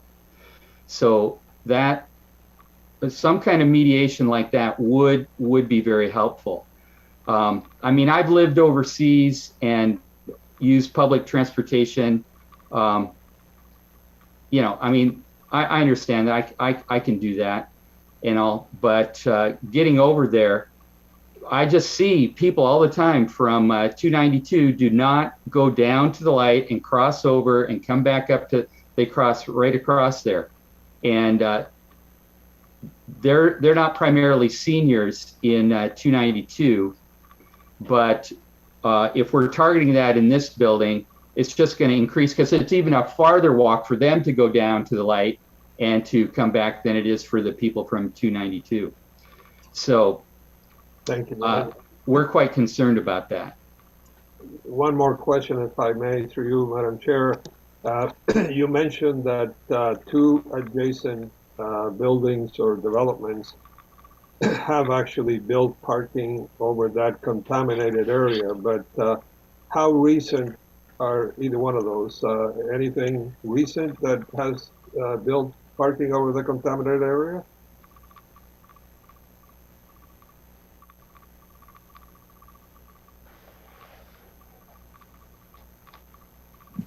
Oh, Mr. Frisk? Were you addressing me? Yes, I was. Well, as I understand it, Carson Court area here was built in about, my unit was built in about 2003, so it was developed right in that time period, the far end, and we have the metal stacks that stick up out of the ground for sampling, what's underneath there, and the parking garage area off of 292 sticks out into that area and is adjacent to the hold area. And over the back of Carson Court, then we have the golf course area there also that is back there. So we would love to see more parking. I'm okay with a 6-story building going up there. I believe, we need housing and all, but we do need to have adequate parking. And I do not believe that we're forcing people into, they're going to have vehicles and there's no place really for them to use. People on my street, we have very adequate parking here. When our developer built our area, he deeded our street and the sidewalk and all to the city. It could have been kept private. We could have had a private community here, but he deeded it to the city. So, we can't really say, well, you can't park in front of my house. My friends who live over in other parts of St. Catharines where parking's at a real premium, nobody says, you can't park there, because that's where I like to park. You have to stay in your driveway. You have say there, but not in front of your house. So we're feeling that this is gonna force a lot of things like onto our street and create a difficult situation for us that is very adequate right now. For when we have company and visitors and all, it's very adequate and convenient, but it's going to be much more difficult with inadequate parking next door, because we know it's going to spill over onto our street. Thank you, Mr. Frisk. Okay. Councillor Miller. Thank you, and thank you, Mr. Frisk, for speaking tonight. I guess a question I had, on this site in the current zoning, there's no height restriction, so a 6-story building could be much higher. I guess for you and the residents, are you concerned if this development doesn't go forward, an even larger proposal might come forward in the future? Well, as long as, if there is that fear, I don't have, On the other side of us is a 5-story, which has the same setbacks and all, and we're living contentedly with it. The 6-story one is a lot higher, as the planning staff had said. It's kind of in between where we are and where 292 is, and provides kind of a natural slope up to there. So I'm okay with that, and I would be okay if something was built larger, I think. But the bylaw and the parking proportion needs to be there, because we're just it's going to spill over, and it's going to force people to possess cars. It's going to be inadequate. Okay, thank you for that. I do have questions for staff, but thank you again, Mr. Frisk. Thank you very much. Councillor Littleton. Thank you, Deputy Mayor Porter. Through you to the presenter, I just have a question, because what I understand this proposal to be is that there will be a lot of folks who can't afford cars. So if that is the major concern that you have, that there'll be too many cars, but if it is actually that there will not be cars, I'm hearing that you think that this is a pretty good development. Would that be accurate? Mr. Frisk? Your sound is not adequate. I didn't really hear all of your question. Mr. Frisk? Councillor Littleton, do you want to try again? And if not, I could summarize. Okay. Can you hear me now? Very faintly. Okay. Councillor Porter? Thank you. Mr. Frisk, Councillor Littleton said that this development, several of the units will be below market rent, geared towards seniors, and that a lot of people might not need cars or don't own cars, who would be this would be marketed to those folks. And I think Councillor Littleton wants to get your take on that. So, looking at it from that perspective, do you consider this a good development if, a lot of the people who don't have cars would be moving in here and might not need all of the parking spaces? Well, the question is how they're going to get around. One of the things that we talked about in the earlier public meeting was that there would be van service, and I think that this would be a very acceptable solution, but it would have to be dependable, like daily, to like the Penn Center, that the residents could depend on. I think that would be a very helpful and useful thing, if that could be adequately organized and part of the arrangement for this facility.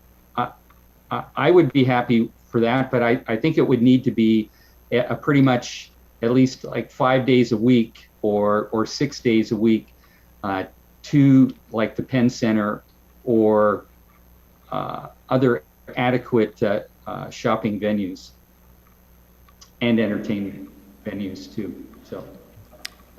Thank you, Mr. Frisk. Councillor Littleton, do you have another question?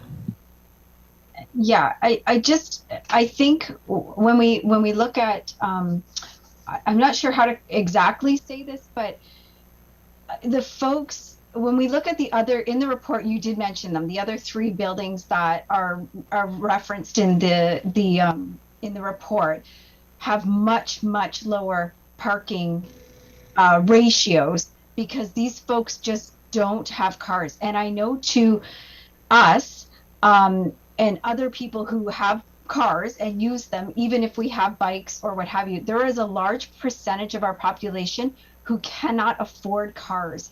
And it's my understanding that those folks, the vast majority, will be moving in. That's what this development is for. So if we remove the car issue, where these folks, whether they want to have it or not, it's not an option for them. They don't have cars. If that's removed, is this, in your opinion, a good development? Everything else is okay. That's my question. Okay. In my opinion, and I'm saying this not representative of the Carson Court Housing Association, but in my opinion, if there is regular transportation that would be provided for residents in an organized fashion that they could depend on without having to cross the street or anything like that, I think that would be great. The amenities in our area here are not in walking distance. I'm on my bike. I can ride over to the Penn Center. I avail myself of the Merritt Trail system and go into the Penn Center the back way. And I can do some shopping, but only enough shopping that fits in my backpack on my bicycle. I am an extremely active, crazy outdoor person, and I am not average. So people with bicycles are not going to be able to really take advantage of using their bicycle to live here. Summertime, getting around and enjoying the trail system here, it's wonderful. But for much of the year, that's going to be inadequate. But that transportation problem, yes, if that was solved, I think that this would be adequate with the lower number of parking spaces. Okay, thank you, Mr. Frisk. I don't see any other counselors with their hand up. Next, I'm going to call on Amy Powell, the applicant's agent, to present. Thank you, Mr. Frisk, for presenting this evening. You're welcome. Thank you, Madam Chair. I'm just going to share my screen so I can begin my presentation.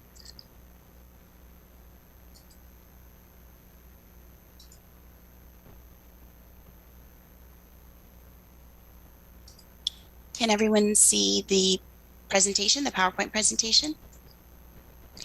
Okay. Good evening, Madam Chair, the members of council, staff, and members of the public. My name is Amy Powell. I'm the Chief Planning Officer at Powell Planning and Associates. I'm a registered professional planner and am here tonight to give a presentation on the application submitted for 290 Oakdale Avenue regarding its planning justification merits. This introductory slide also identifies the massing of the proposed building in accordance with the existing built form. So we can see a rendering of the proposed 290 Oakdale Avenue. Just to the north of that, you can see the existing 292 Oakdale. In the middle of the slide here, you can see the height and scale of the Carson Court residences, and just to the south of that, the existing 5-story building. During my presentation, I will be speaking to the file's history, the province's direction on housing and land use planning, the City of St. Catharines' vision on housing and land use planning, branded as the Compassionate City, and concluding with how the development proposal fosters good planning. 290 Oakdale Avenue sits as a vacant site where the rear portion of it remains undevelopable and is impacted by solid waste from the 1975 deactivated city landfill site. That portion of the site is now included in the total landscape coverage as identified in Evan's presentation for the subject development. Therefore, the application in that context actually reduces the scale and the impact of the variances that were originally required with the submission of the original application for relief of the 4 zoning standards, as well as the provision to place the holding at the on Part 4 at the rear of the property. The original concept plan for the subject lands was submitted to the City of St. Catharines in 2019, which proposed a 4-story, 58-unit building that was to accommodate 73 parking spaces. However, through further analysis of the site, this proposal did not meet the site's full potential, nor did it best align with provincial, regional, or local level planning policies. So in May of 2021, a site plan control application was submitted to the City of St. Catharines with the amended design that is before Council this evening for their consideration and decision. This was followed by a submission of the minor zoning bylaw amendment in August of 2021. A privately initiated public information session was then held by the project team in September of 2021 for the residents located to the north and the south, so the residents at 292 Oakdale Avenue, as well as those in Carson Court, on the subject land, so that we could get an understanding of what the appetite was for development on this site with regards to what we were proposing. That privately initiated public information session was then followed by the city administered open house, which took place in November 2021, and which brings us to tonight's public meeting.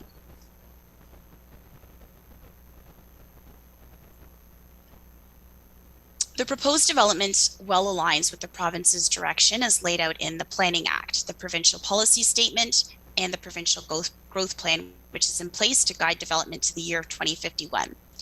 But more importantly, and perhaps more context specific, earlier this month, the province's Affordable Housing Task Force released the report of the Ontario Housing Affordability Task Force, which highlights that 1.5 million new homes are to be built in the next 10 years. Just for context, in 2020, we had a robust year province-wide with regards to how many units, housing units were brought online, and that number was 75,000. So with regard to this new Housing Task Force report, that means that there would have to be double the amount of units built per year in the next 10 years from those 2020 housing stats. The direction of the province is to build more units, not to scale them back.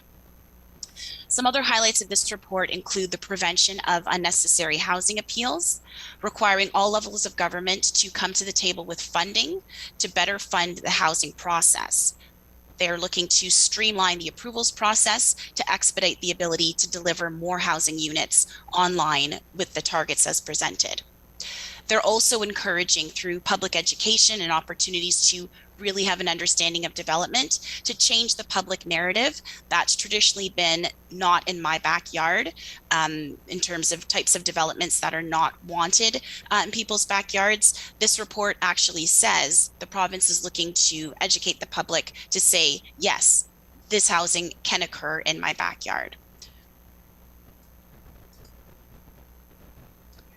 So with regards to the vision for the compassionate city, the city of St. Catharines, it's identified that the subject lands are located in the priority neighborhood of Oakdale Moffat. That's in the city's 2020 community improvement plan. The objectives of the city for the subject lands are to house older adults, to develop vacant sites, to increase affordable housing stock, and to alleviate the local housing crisis. This development proposal aligns very well with provincial, regional, and municipal direction for the delivery of good planning. It prioritizes housing older adults. It adds housing units or stock to the deficient rental market. It better utilizes existing transit. It prioritizes active transportation opportunities versus prioritizing that of single passenger vehicles. It aims to be an accessible, green energy focused development that adds appropriately scaled density in an area of the city where growth and development are meant to occur. That is the conclusion for my contributions to this evening's public meeting, and I'm happy to answer any questions from any members of those participating tonight. Thank you, Ms. Powell, for your presentation.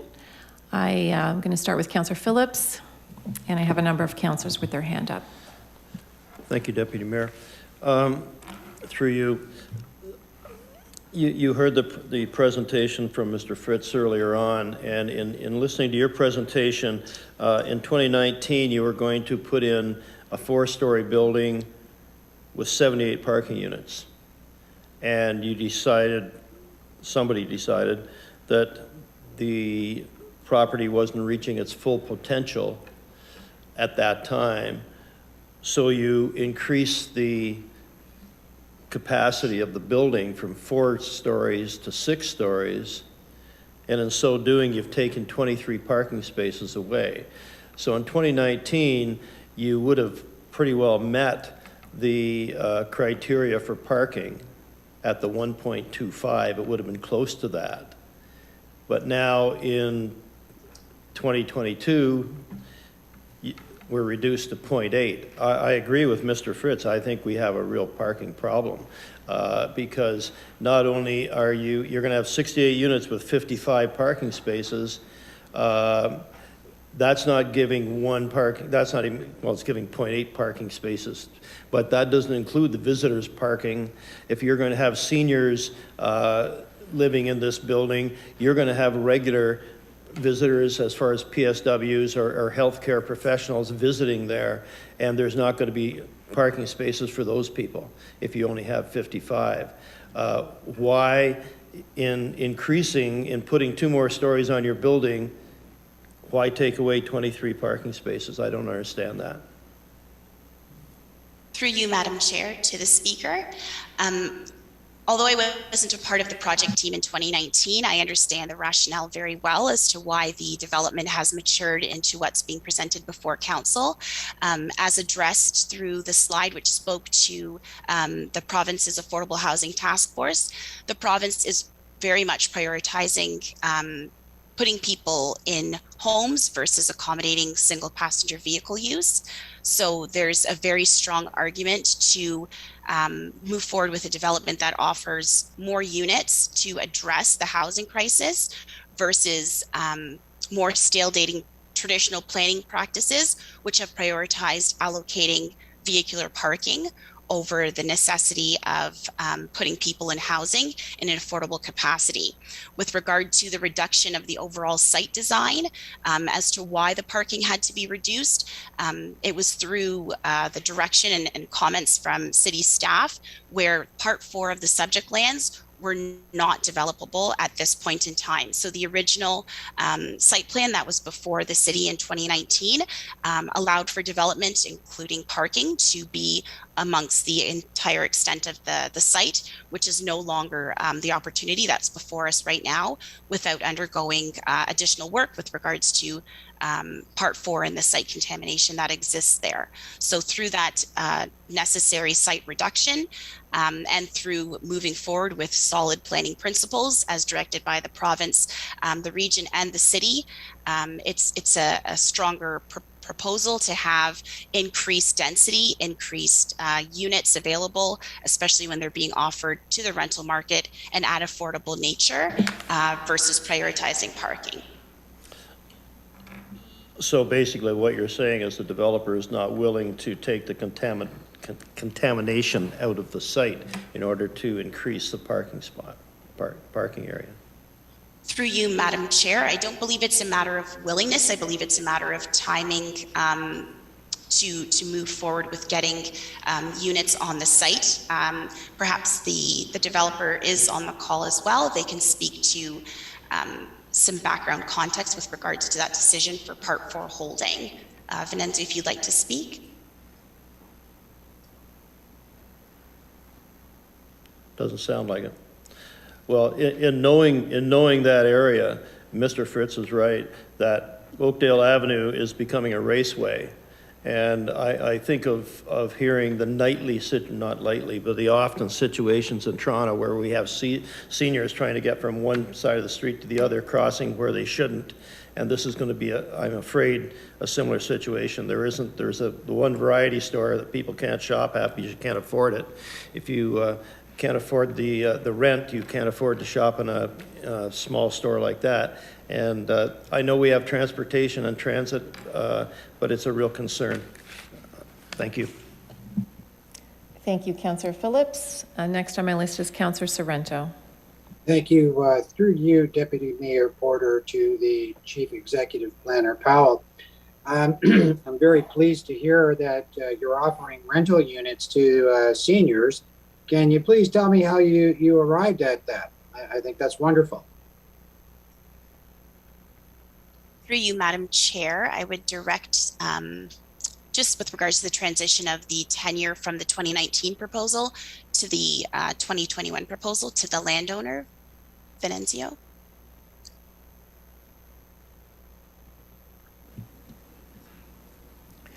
I'm not sure if he's on the call. Oh, I see him there, but... Hello? Hello? Can you hear me? You have the floor. Did you hear the question? Yes, I did. With respect to the number of units that were made available to accommodate, seniors, we were part of a proposal that we sent out to several lenders. One of the requirements was to have a funding formula that works. In other words, it has to justify the cost of the project, and the rents must work with market rents as well as affordable rents. And we targeted seniors, specifically seniors without vehicles, as the majority for our proposal. That proposal has to be reviewed, but the financial modeling worked then when we submitted it, but we didn't really have it submitted until most recently when we revised the proposal to reflect 68 units versus the original 58 units that has been proposed previously submitted. Thank you very much. Councillor Sorrento. Thank you, Deputy Mayor Porter. And is the applicant still on? Can I ask him a question? Can he hear me? Yes, go ahead. Yes, sir. As my previous colleague asked, at some point in time, is it a possibility that you may consider possibly adding some parking spaces in the back? Certainly not now, sir. I'm just asking if that's a consideration to accommodate some of the parking issues, even if you were to put 5 spots back there, if you so chose to do so. Yes, absolutely. In discussions with our architect, we have already looked at adding approximately 9 spaces to the east of the parking lot as it stands. So that would add us, that would give us 64 parking spaces. But keep in mind that the seniors, the requirement that they don't have a vehicle, but we would provide, transportation for various, functions that they need to get to, whether it's groceries. So the requirement to rent for the senior is that they don't have a vehicle, but we're not going to have them be left stranded, within the complex. No, that's great. And so you're looking at 9 potential additional spots, whether it's visitors or not. And we just passed something on Moot Street where some people don't have vehicles as well. So just thank you. And Deputy Mayor Porter, one more question to the Chief Executive Planner and or the applicant. There was a concern that Mr. Frisk had mentioned, something that he's worried about seniors crossing the street and possibly, God forbid, something tragic should occur. It's very common on Bunting Road and Vine Street, where we have lots of apartment buildings, more so on Vine Street. And can one of you, through Deputy Mayor Porter, to one of the presenters, can you just cast an opinion on that or just speak to it? I don't think that's in under your purview and under the site plan because it's a city street.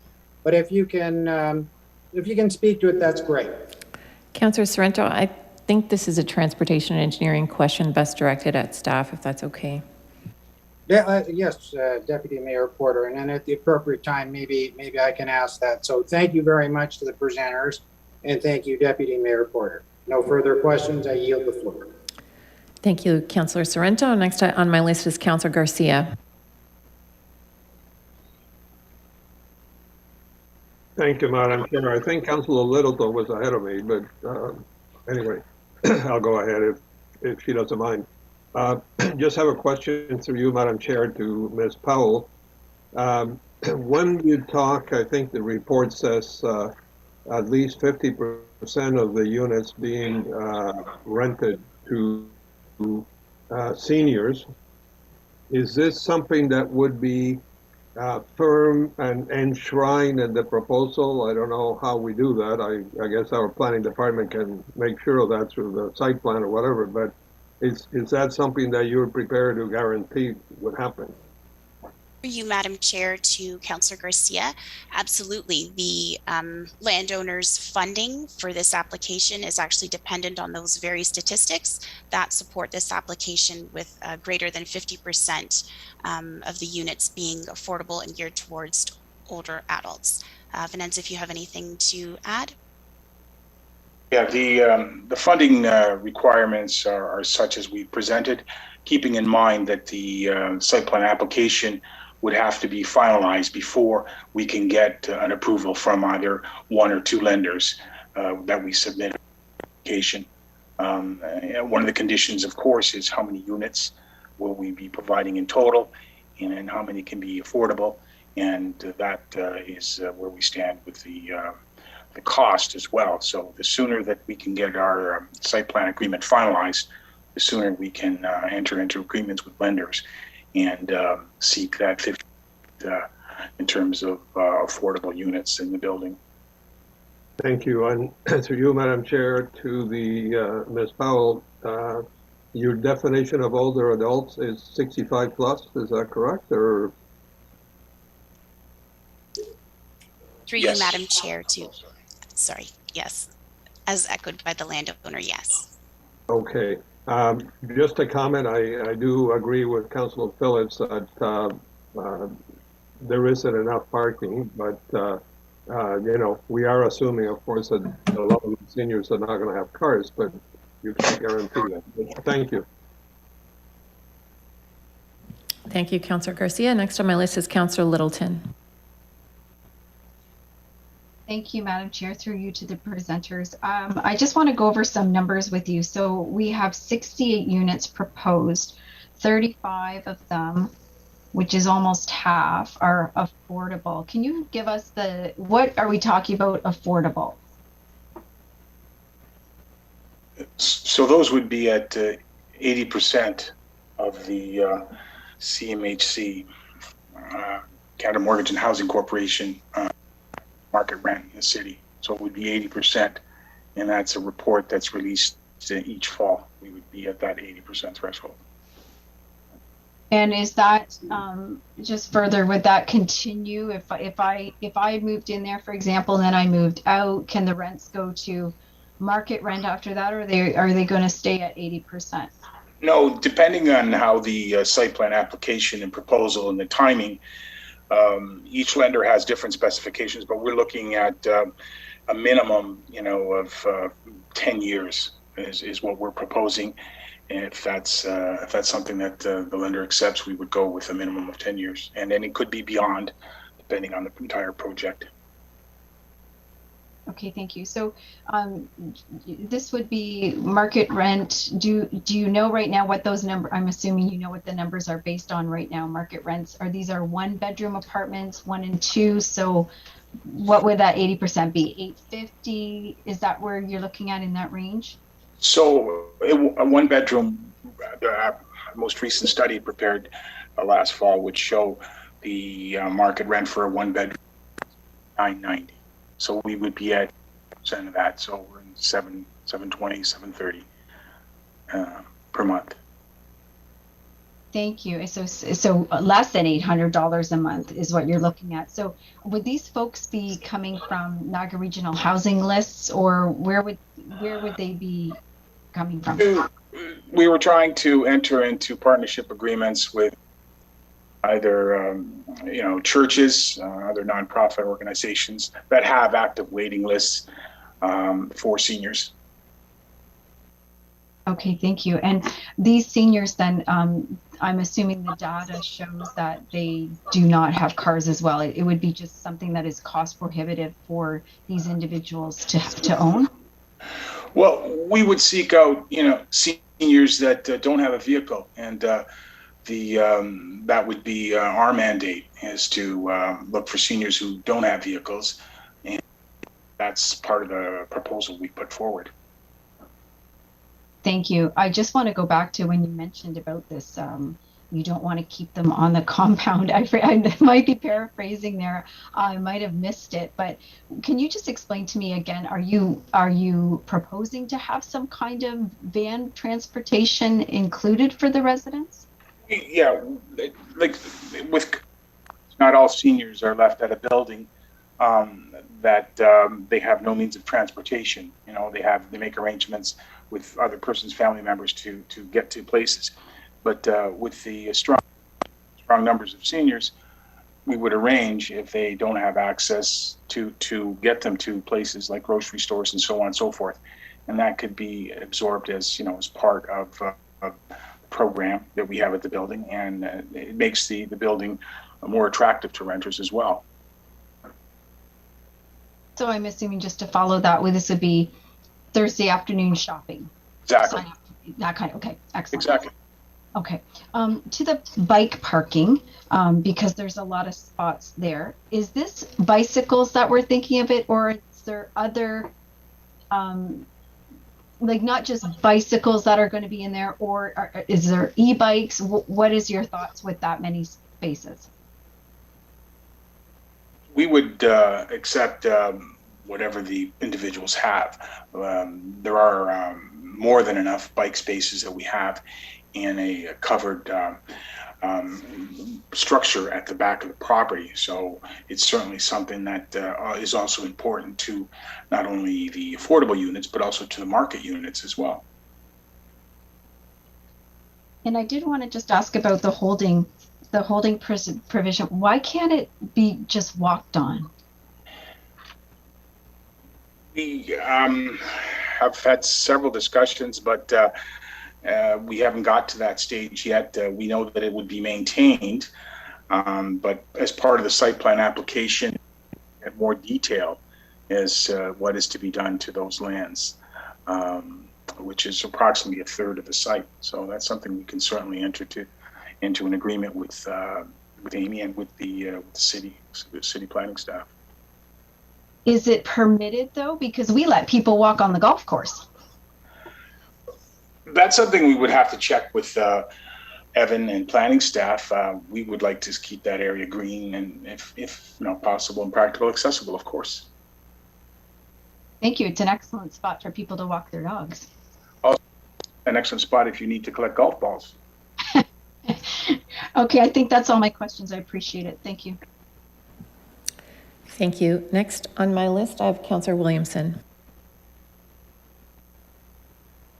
Thank you, Deputy Mayor. I'm not sure whoever would like to answer this question. In terms of, the contaminated section, is there a possibility we could just use it for some overflow parking with gravel on a interim basis? Have we looked at that to the planner, to Ms. Powell, whoever would like to answer? I think that's a good suggestion, Councillor Williamson. We have not gone that far ahead to propose that, but it's certainly something that we can approach planning staff to see what their comments are and sort of adding. Okay, and just in terms of visitor parking and delivery parking, have we got allocations for those in this plan? Yes. Okay, thank you. Thank you. Next on my list is Councillor Miller. Felt like I was getting picked last there, like it was home ec class all over again. So I had a question, just to follow up on Mr. Frist's question around e-vehicles and that sort of infrastructure. Has that been something that you guys have considered for the site? Again, obviously, as we move forward and those become more and more common. Well, we would begin to look into a partnership agreement. There are, different companies that offer ride sharing, and we briefly touched upon it, but we have not been able to go forward because we haven't finalized our site plan application. But ride sharing is something that is taken over in a lot of residential buildings in larger cities, but it's working its way into smaller cities as well. Okay, but something like electric car charging stations or things like that, is that something there might be room for on the site in the future? Yes, of course, absolutely. Okay. Just with regards, there's a lot of concern obviously around the parking provisions and the potential amendment there. How would the parking spots, I realize this is looking forward a little bit, but theoretically or hypothetically, or how do you plan on the parking spots being divvied up or allocated within the apartment? So if it's a market renter, he or she would have an assigned parking spot. So prior to submitting their application, they would know that they would be allotted one parking spot. If there's room and availability for a second spot, then that would be an addition and that would be a premium. if there was a senior that had a need for a parking space, and he or she would also be assigned a parking space. So no tenant, no resident that would have a lease, that requires a lease, would be bringing in extra vehicles and not having that privilege in the lease.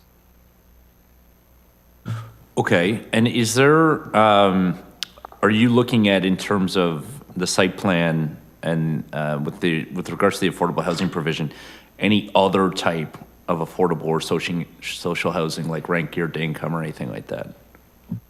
We've set the program to attract seniors at the ages of 65 and older.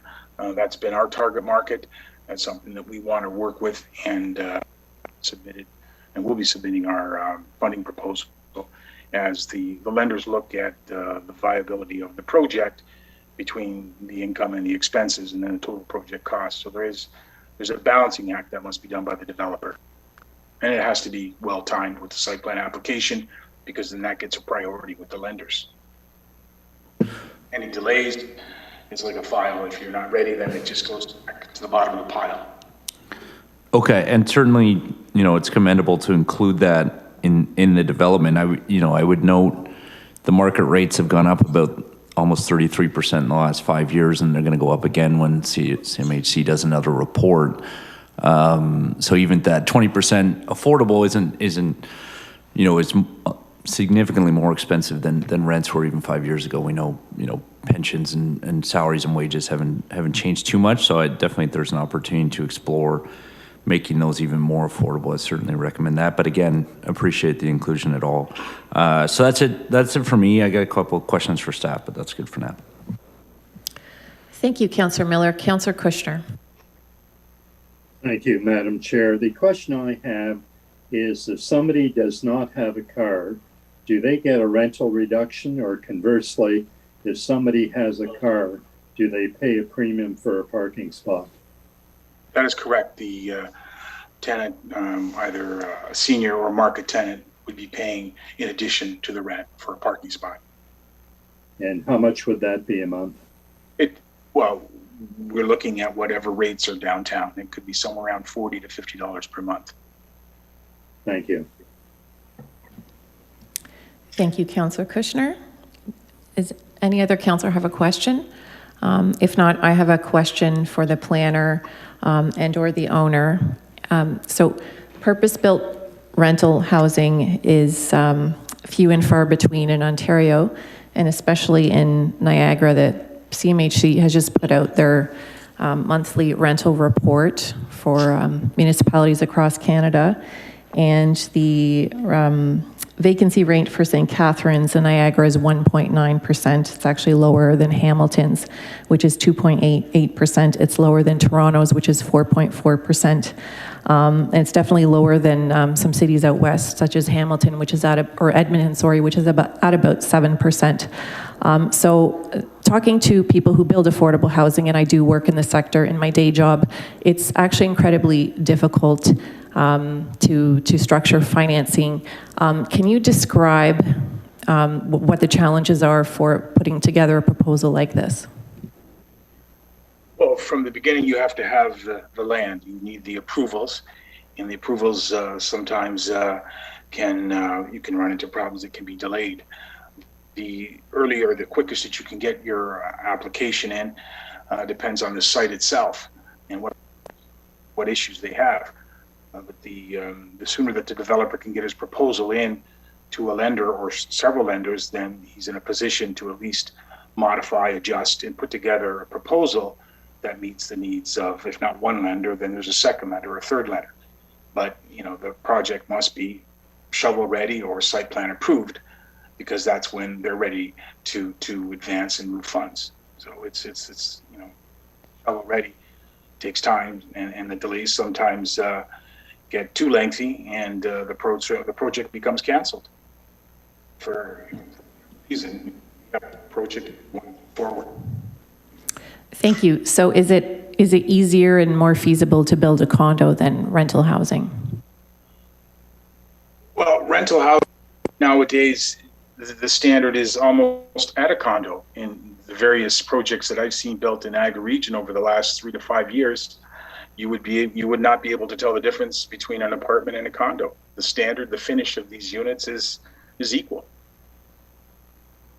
But in terms of financing and putting a project proposal together, I guess is my question. It depends on the number of units in the project. Condos is a different business model because you have to pre-sell. You have to show, deposits. You must be able to sell those units before they advance any money. Whereas with a rental project, you have to ensure that you have a site plan application. Once you have that, you have almost 50% of the funding application to be dealt with, because then your business model is based on what your site plan application is. How many 1 bedrooms, how many 2 bedrooms, how many 3 bedrooms? What are the market rents? The lenders, what's happening in every city. Okay, thank you very much. I have no further questions. And I'm now going to call on Mr. Tom Richardson, the applicant's solicitor, to present. Good evening, Madam Deputy Mayor and members of council. As you just heard, my name is Tom Richardson. I'm a senior counsel with the law firm of Sullivan Manny at 40 Queen Street in St. Catharines. You've heard at length from Ms. Powell and from Mr. Pingu, so some of my submissions will be anticlimactic, but I felt it might help you in making your decisions today and to have some further historical background, as it were. Now, I have a few exhibits. If Mr. McGinty can call those up. Or do I do that? Maybe I can do that. Great. Thank you. If we can scroll down to exhibit number 1. Next page. There, carry on. Keep going. Another one. There we are. Madam Deputy Mayor, members of council, my first exhibit is a copy of City of St. Catharines bylaw 77-56, which was passed in March of 1977. If you can see the second paragraph, you will see that this bylaw, approved by the municipal board, as you saw as we scrolled through it, rezoned the subject property from a general commercial C2 zone to a third density residential R3 zone. Specifically, the bylaw rezoned the property to be used for no other purpose than the erection of an apartment building containing a maximum of 81 dwelling units. There is no restriction as to height. And in fact, if you look in paragraph 3 or section 3, the 2 special regulations, the second one is that the maximum lot coverage would be 13% for accessory structures. So they were planning for a third density 81 unit apartment building with no height restriction. The point I wish to make is that this property has been zoned for the purposes of apartments since 1977. The issue before you this evening, and you've now heard substantially from your own planner, Ms. Powell and Mr. Pingu, is not about whether there should be an apartment or not. Even Mr. Fritz was kind enough to say that he could accept an apartment building being there. I wanted to say to you that in 2013, the new comprehensive zoning bylaw zoned the property for apartments without referring to the 81 dwelling units from 1977. The number was left open, but again, in both instances, there was no restriction as to the height of the building. If I could ask Mr. McGinty to scroll ahead to exhibit number 2. There we are. Now, I don't know if you can blow that up. This is a mutual driveway agreement made in June of 1976. The agreement is between the owners of the property at 290 Oakdale Avenue and the owners of the property at 292 Oakdale Avenue, where the 10-story apartment building is now, creating a mutual driveway to serve the development of both lands. The property at 292 Oakdale was rezoned in 1977 as well. It was in May of 1977 to permit the erection of one apartment building containing a maximum of 110 units. The point being, Madam Deputy Mayor and members of council, The mutual driveway was intended to serve the apartments to be constructed on both properties. So consequently, half of the driveway is located on each of the two parcels. So if I could ask Mr. McGinty to scroll to exhibit number 3.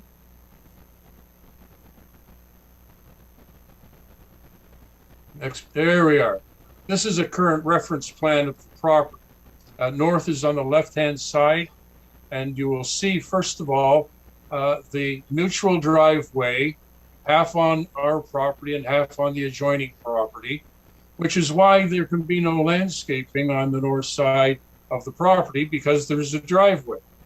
The good news is that there's been a driveway there since 1977, and since it's a mutual driveway, there is no need for a further entrance on Oakdale Avenue. Also shown on the reference plan is part 6, which is the slash that goes diagonally across the property. This is a sewer easement which crosses the property both at 290, the subject property, and also the property to the north at 292. The city of St. Catharines is the holder of this easement. The city entered into an agreement with both property owners in order to permit the easement to be used as an emergency access to serve the rear of both anticipated apartment buildings. Also shown on the reference plan is part 4 to the east or top of this plan. This is the area which contains the waste which was disposed of by the city of St. Catharines on this property in the 1970s. As council will be aware, the city of St. Catharines operated a large landfill site which extended from Hartsel Road along the backs of properties located on both Lincoln Avenue and Queenston Street and extended all the way to Westchester immediately behind these properties. At one time, there was in fact an incinerator which operated at the end of Capner Street just to the south of this property. The landfill on part 4 has been separated from the developable area of this property by means of an interception trench, which is to cut off the escape of any methane gas which might still be leaching from the city's waste. As the staff report indicates, part 4 cannot be used unless there is a record of site condition obtained. A record of site condition can only be obtained if the refuse is removed. So the onus and the cost of clearing up that property, notwithstanding it was the city that used it, would be the owner. And it may be cost prohibitive. In order to a question asked by Councillor Littleton, the use of the landfill site as a golf course is, I believe, something that would not be permitted now. The regulations have changed substantially since the city developed that golf course these years ago. Now, if there's any change in use for a disposal site, it requires a record of site condition. Whether that we can gain permission to walk on it certainly makes sense, but I'm fairly confident that we will not obtain permission to put a parking lot on it, because that would seal the top off and close the methane gas that may still be escaping. We're grateful to the city staff for the change in the regulation in the bylaw to recognize this land as landscaped open space.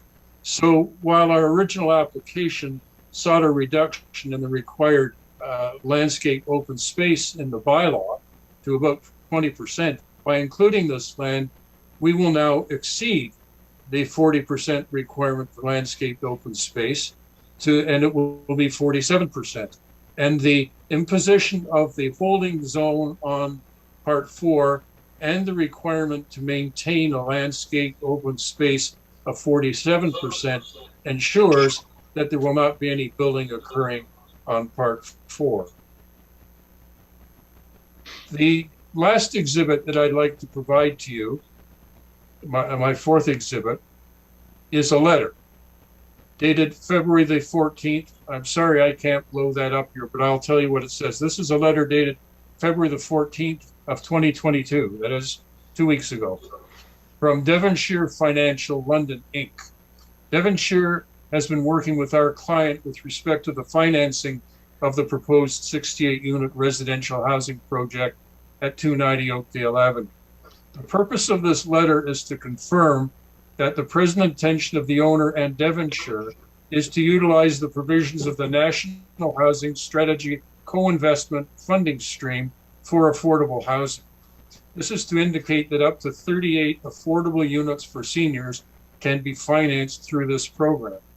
The letter also indicates that 290 Oakdale Avenue has been successful in 2 applications for initial seed funding, which provides early stage project capital to support some of the pre-development expenses of developing affordable housing. And affordable housing is actually defined in this letter. I'm going to call it up on my screen so I can read it, because I can't read this either.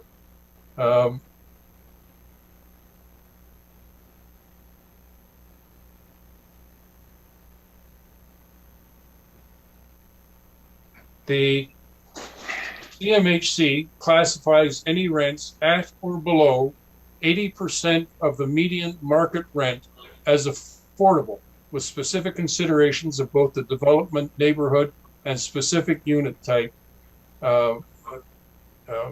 Median market rent is to determine affordable rents. So this is what Mr. Pingu has been describing to you this evening at some length. I wanted you to see this because this is a substantiation of what he's been saying to you. We must highlight that if this project is delayed substantially, this funding opportunity may be lost, which would mean that the opportunity for this affordable housing is also lost. It is for that reason that we're urging upon Council the approval of the project this evening. Thank you for allowing me to make that submission. I understand it's sort of ancillary to what you've heard from Mr. Pingu and Ms. Powell, but I felt it might be helpful to you as you make your decision this evening. Thank you, Madam Deputy Mayor. Thank you, Mr. Richardson. Do any councillors have any questions for Mr. Richardson? No. Thank you. Do staff have any summary comments?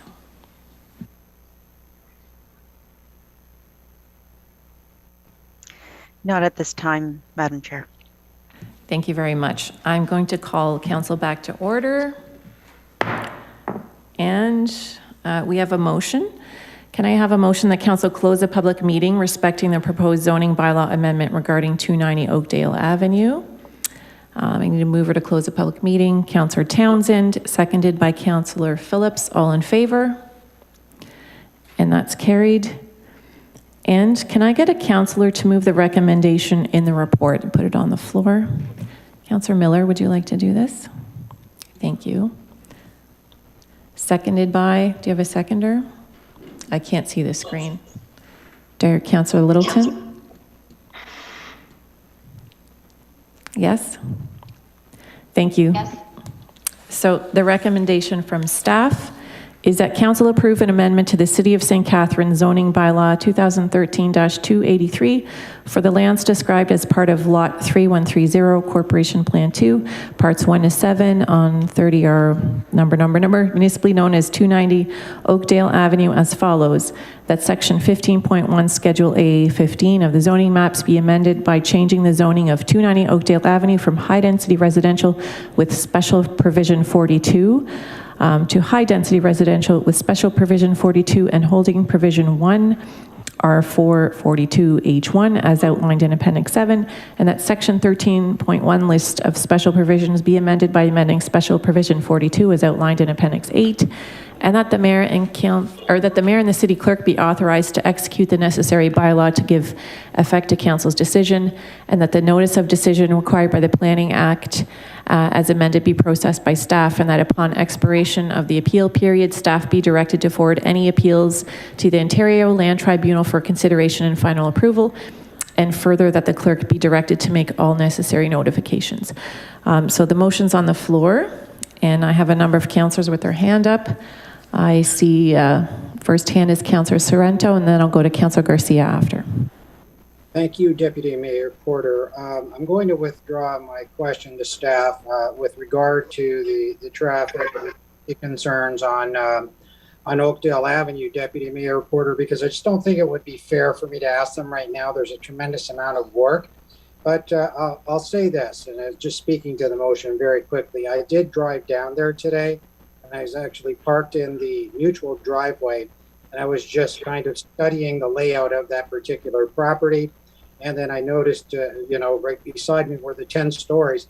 And so to Mr. Frisk's concern, which is a very, very serious concern, because we probably have very busy streets in all of our wards. I know we have them on Vine Street, and we're all worried about people getting hit, pets, animal, dog, even on a private street, Deputy Mayor Porter. So we take it very seriously. But at some point in time, like Mr. Frisk said, we have to make a decision. And I think given the crisis with the affordable housing, I've got to believe that the people that are going to relocate or eventually move into the units are going to have the wherewithal, should it be the will of council to pass this tonight, are going to have the wherewithal to be able to discern crossing the street of what is dangerous and what is not. So great presentations by everybody, and I'm certainly going to be supporting this because we are in a crisis situation, housing crisis situation, and near and dear to my soul is seniors. So I'll definitely be supporting it, and thank you very much to our staff and everyone, and to you, Deputy Mayor Porter. I yield the floor. Thank you, Councillor Sorrento. Councillor Garcia. Thank you, Mr. Chair. Through you to planning staff, the planner for the developer, when I asked her if the percentage of affordable housing rental to seniors would be something that they would commit to, she said yes. My question is it legal to rent an apartment only to somebody of a certain age and somebody that doesn't have a car, for example, or is that something that would be discriminatory? Through the chair to the councillor, it depends. The quick answer is it depends. It depends on how it's administered. Typically, how it's done are people will market it to certain demographics, and that's usually based on the price point or the amenities of the building, is that they will target their marketing to a certain demographic. As for the parking, what we heard from the applicant today is that they're using an unbundling approach. So the rent for parking would be above and beyond what the monthly rent would be for the unit itself, and that's not a discriminatory practice. That's actually quite a common practice, and it seeks to further disincentivize people from using personal vehicles or having multiple personal vehicles when you unbundle the cost of parking from the cost of the unit, because now people have choices on how they're spending their money and whether or not it's worth it for them to be spending it on private vehicle storage or for other necessities of life. Thank you. And just to clarify for you, Madam Chair, to Director Kite, but if somebody who is not an older adult applied to rent one of the units and one was available, can they be refused?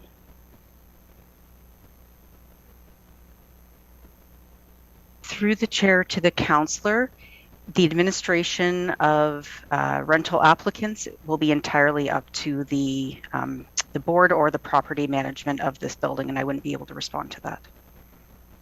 Okay, thank you. I understand. My second question to you is through you, Madam Chair, to Director Kite as well. When Councillor Phillips asked about the parking and the planner for the developer gave the history of what they had applied for before and then justified what they had changed it to, she said that the province had changed the rules and increased intensification requirements based on that task force report on housing affordability, but my understanding is that it's only a recommendation at this time, and that has not been approved or made law by the province. Is that correct? Through the chair to the councillor, yes, that is correct. At this time, the province's Housing Affordability Task Force has made a series of recommendations, none of which have been implemented at this time. The one fact that has come out from that, though, is that the targets around population. That's been spoken about through numerous organizations and academic circles for a while now, that based on the federal immigration targets that we are expecting to see over 1.5 million new immigrants to the province of Ontario over the next 20 years, and that's going to require the resulting 1 million new homes for to house our current and future populations. So yes, the province has been very vocal about providing a variety in the types of built form that we're providing, the types of tenure that we're providing, and the types of financial levels that these are being available at, but at this time, none of the other recommendations have been implemented. Thank you. Those are my questions, Madam Chair. Thank you, Councillor Garcia. Next on my list is Councillor Miller, then I have Councillor Phillips. Thank you. Through to the staff, the contaminated area is obviously a concern, and it's really shaped and changed how the site is being presented. Do we have tools or ability to assist in that remediation? Is that something we're planning, I guess, in broad strokes, if you could touch on that?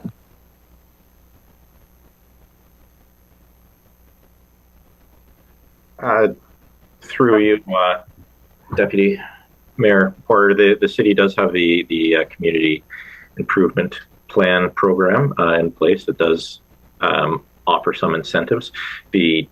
For remediation, it's more of a cost-benefit analysis that would need to be undertaken by the applicant,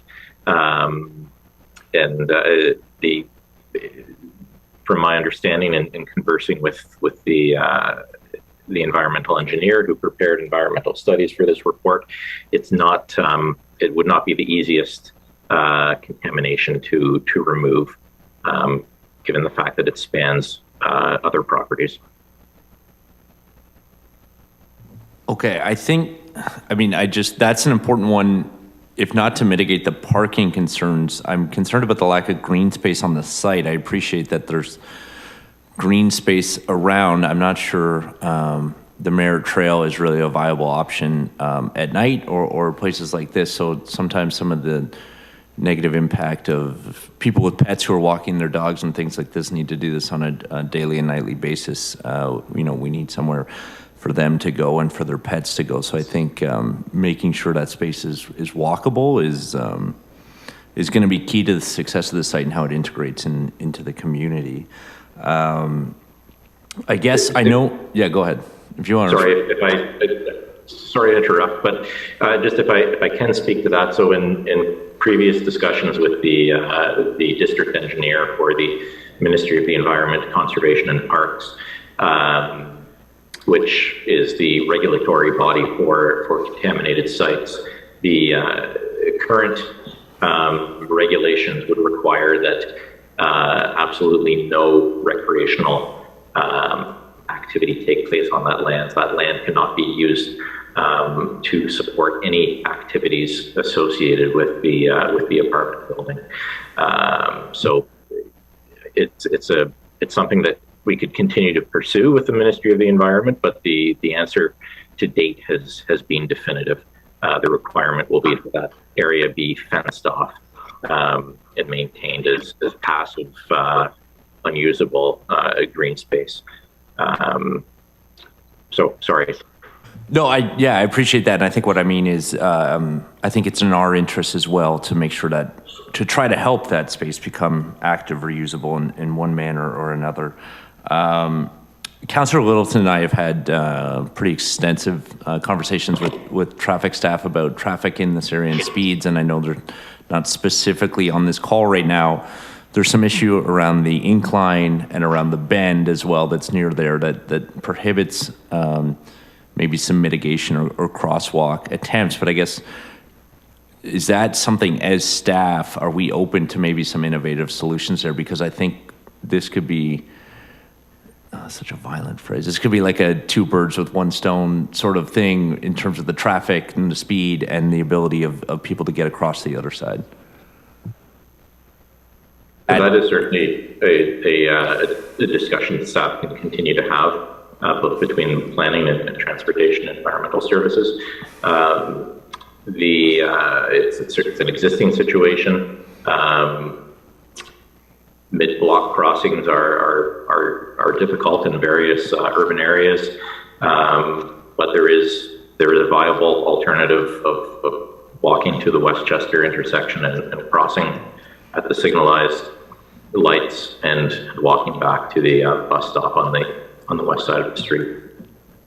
Yeah, as someone who runs on that hill on a regular basis, it's not it's not recommended walking or running. If we can shorten that trip, I guess as direction to staff to continue that conversation. I understand that any one specific development isn't tipping the scale in terms of making a traffic issue, but obviously the more we increase traffic, the more that blind bend and the speeds that might become an issue. So hopefully we find something to do there. Thank you. Thank you. Next is Councillor Phillips.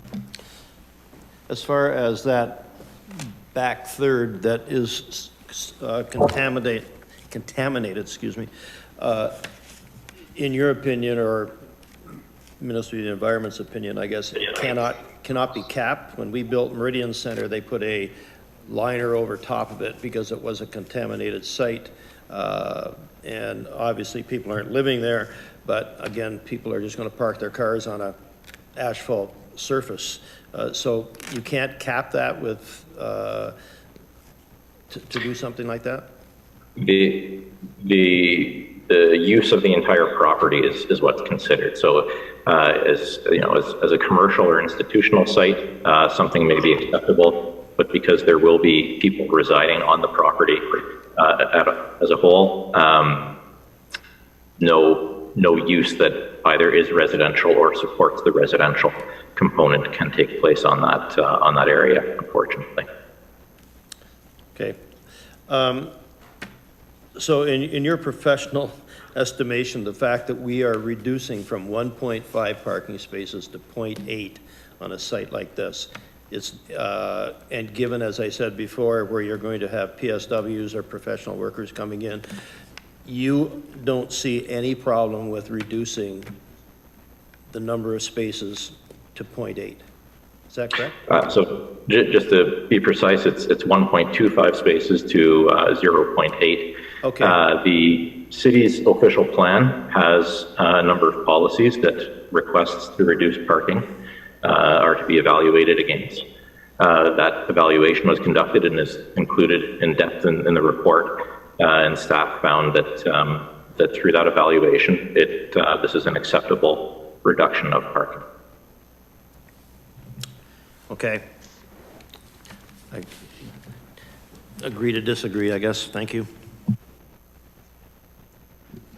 Thank you, Councillor Phillips. Do any other councillors have questions? If not, Councillor Littleton. Thank you, Madam Chair. I guess I'll make my comments now. That's the part of the meeting we're in, right? I think what we've heard from residents, in terms of the parking, in terms of going on Carson Court, I think has been certainly addressed by not only staff, but the developer himself, talking about how there's going to be a bus that's going to help folks go for their groceries, which is sometimes a cumbersome experience. And for those that are going to be, when we look at the numbers again, 68 units, 35 are affordable. And we just heard from the developer that these are people who are on lists that are looking for housing. We talk about affordable housing all the time. And here's a plan in front of us. These folks will not have cars. So that brings us down to 33 units that for 55 surface parking spots. So there is going to be enough cars. I know sometimes we think of maybe our own experiences, our own ways of traveling, but I can remember when I was a student in Ottawa and we did not have a car, and so we got groceries by the bus. You would bring them on the bus and you would take the bus and you would cross streets and you would go down streets and get on the bus. And I think sometimes after we don't have that anymore, maybe we don't need to use transit or we don't choose to use transit, we start to think that everybody has that, but we're talking about folks who are going to be living in units of $800 a month. This is good, but these folks don't have cars, and so I just really hope that we're hearing that and we're understanding that. I'm super disappointed if we can't even walk on the grass. That's a perfect spot for dogs to be, but regardless. Or just people to go out at night. But it is an area that is pedestrian friendly. There are the wide sidewalks on Oakdale.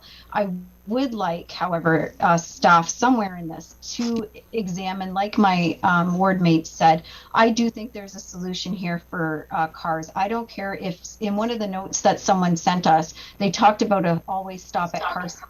Maybe that's the answer there, that we put an always stop in at Carson and an additional crossing there for the people that live at Carson as well to get across into the park. Maybe we heard from the gentleman tonight, Mr. Frisk, talking about how he uses the Merritt Trail. This is the way we need to start thinking about pedestrians first, not cars first, pedestrians. So how do we make the street pedestrian friendly? How do we make the street act in a way that it is safe for the people that live on that street? So just if we can flip the conversation and our thinking for that to consider that, I think that's important. And I think we heard that there is a little bit of an urgency to the funding, and that's for sure. That's correct. That happens. Deals do fall apart all the time for affordable housing. So I know we talk a lot about affordable housing, but this is one before us. So thank you to everyone for working on this. And I think that the residents' concerns have really been addressed here, so I'm appreciative of that. Thank you. Thank you, Councillor Littleton. Do any other councillors have any questions? Seeing no further questions, the motion's on the floor. If I could just say, I work in affordable housing, and I work with a lot of seniors. I get phone calls from seniors being rent evicted constantly. They don't have cars. And I know all of us on council have cars, and we might need to get set outside of our thinking somehow. Actually, I do have a question for staff. I attended the Southern Ontario Growth Conference last week. It was put on by 50 by 23 Waterloo Region and Climate Caucus, which is a national group of councillors who are environmentalists, and I try to attend the meetings when I can, and it was a whole day conference, and I got to attend part of it. And the keynote speaker was Ken Greenberg, who is a planner from the City of Toronto, who talked about official plans and planning for climate change and climate justice, which is about making sure we're all being taken care of as we prepare for create resilient communities. And a lot of the discussion was around densification and also getting rid of parking minimums, which is something I know that the province has just discussed, and a lot of cities around the world are actually getting rid of parking minimums completely, and we did get rid of them in the downtown core. Do you believe that this proposal is in line, is a climate-friendly, environmentally friendly proposal in the grand scheme of things? I know it does have affordable housing, which is a good thing, but when we think about planning for the future and planning for climate change and climate resilience and building a city for people, not cars, is this proposal in line? Through the chair, yes. Our recommendation is supporting a building that is mid-rise in configuration, serves a diversity of demographics and price points, is a transit-oriented style of development where it supports pedestrian, active transportation, cycling, and transit uses all as priorities in addition to personal vehicle. We've seen on the proposal that 47% of the space is to be remained as landscaped open space.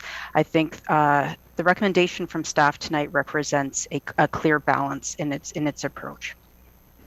Thank you very much. So the motion's on the floor. I'm going to look to the clerk now if there are no other further questions to call the roll. Through you, Deputy Mayor.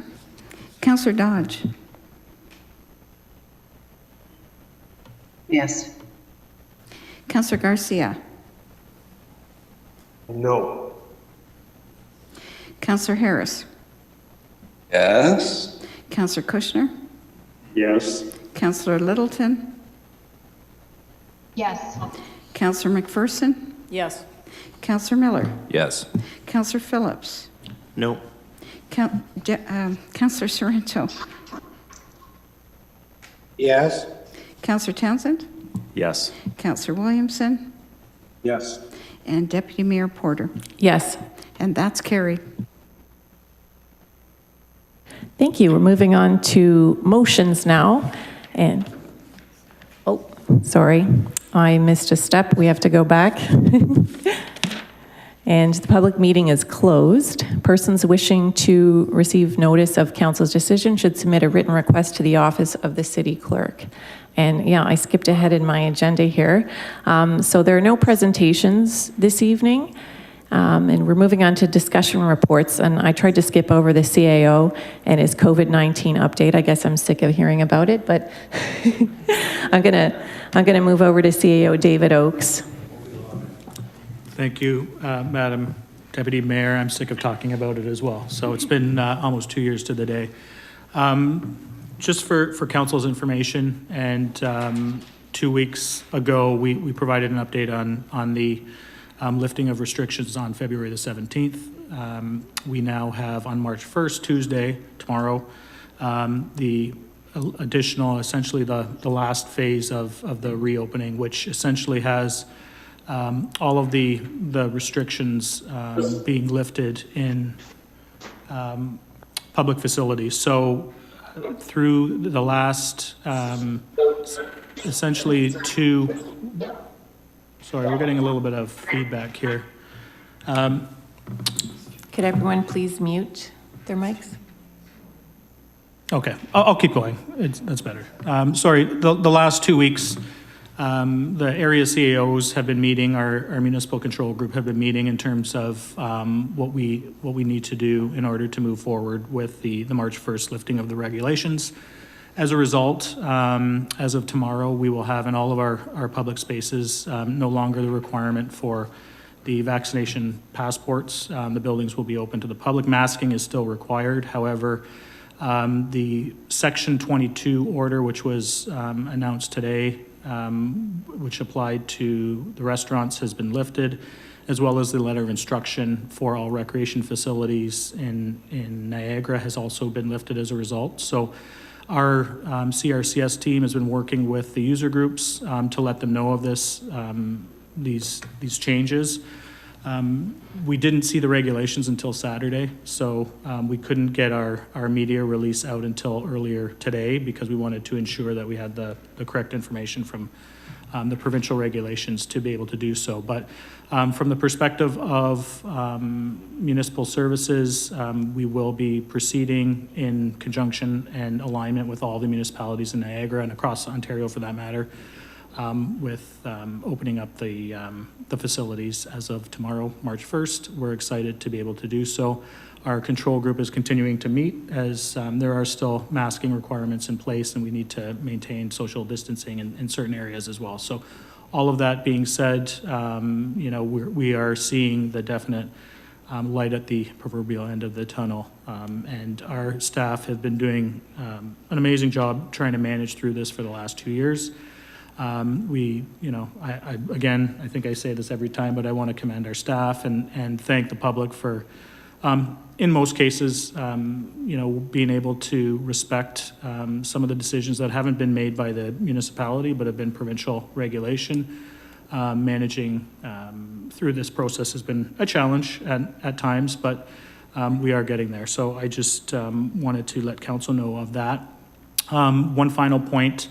There has been some discussion, and I believe there's a meeting this week with the mayors on the lifting of the emergency orders. So as council will recall, 2 years ago in March, end of March, there were the emergency orders that were put forward in the state of emergency.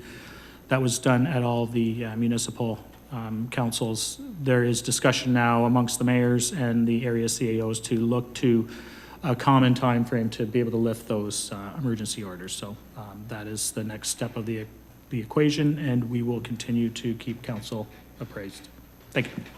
Thank you very much, CAO Oakes. Thank you for your leadership, to the leadership of senior staff and all of the staff.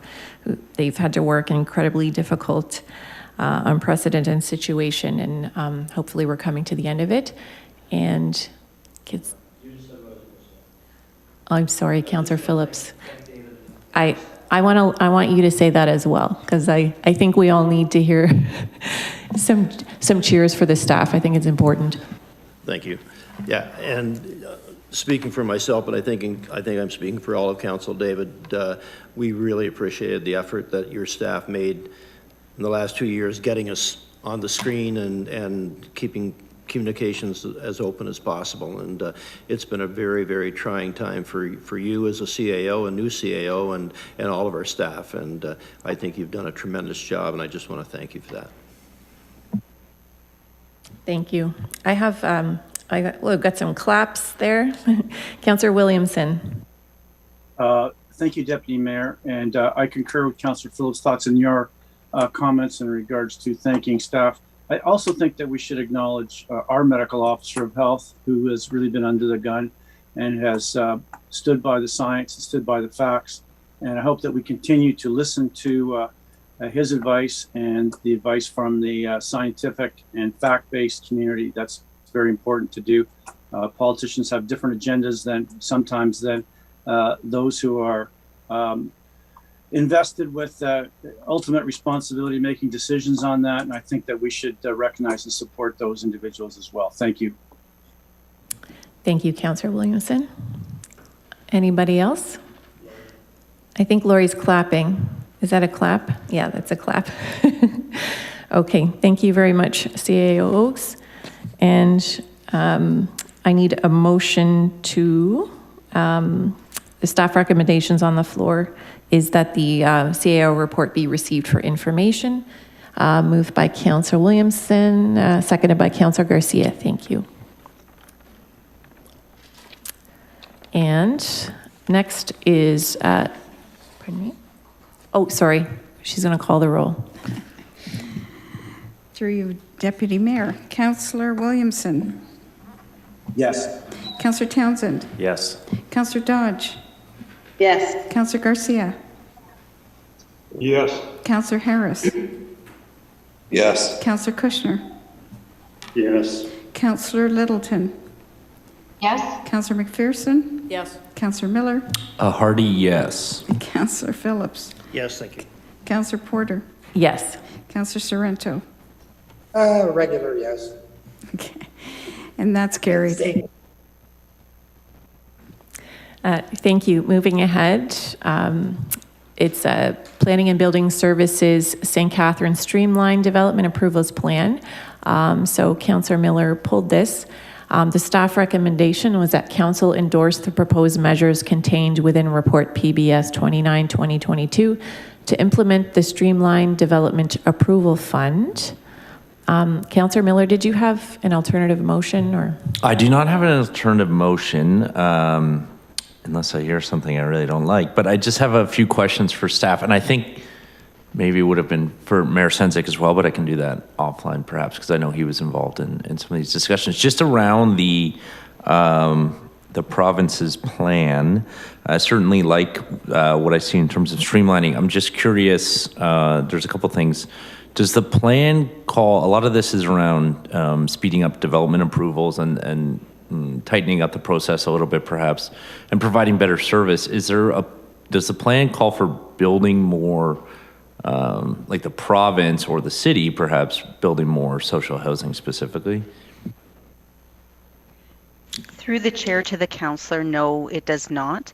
The Streamline Development Approvals Fund is specifically geared towards the expeditious creation of new housing units, period, and mainly, I would say almost entirely to do with market rate housing. There is no discussion of social or affordable housing in this plan.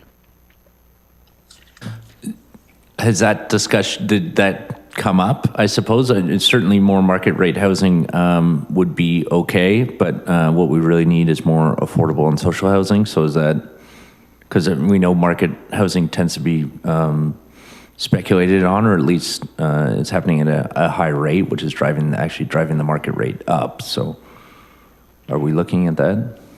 Through the chair to the councillor, the Streamline Development Approval Fund was created by the province without consultation with municipalities.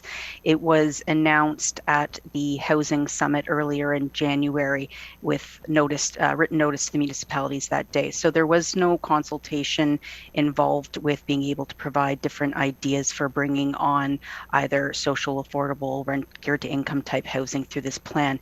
This fund was directly related to bringing housing units online quicker that are at market pricing. So the idea there is by increasing capacity and increasing supply to not to offset demand, but to get closer to demand will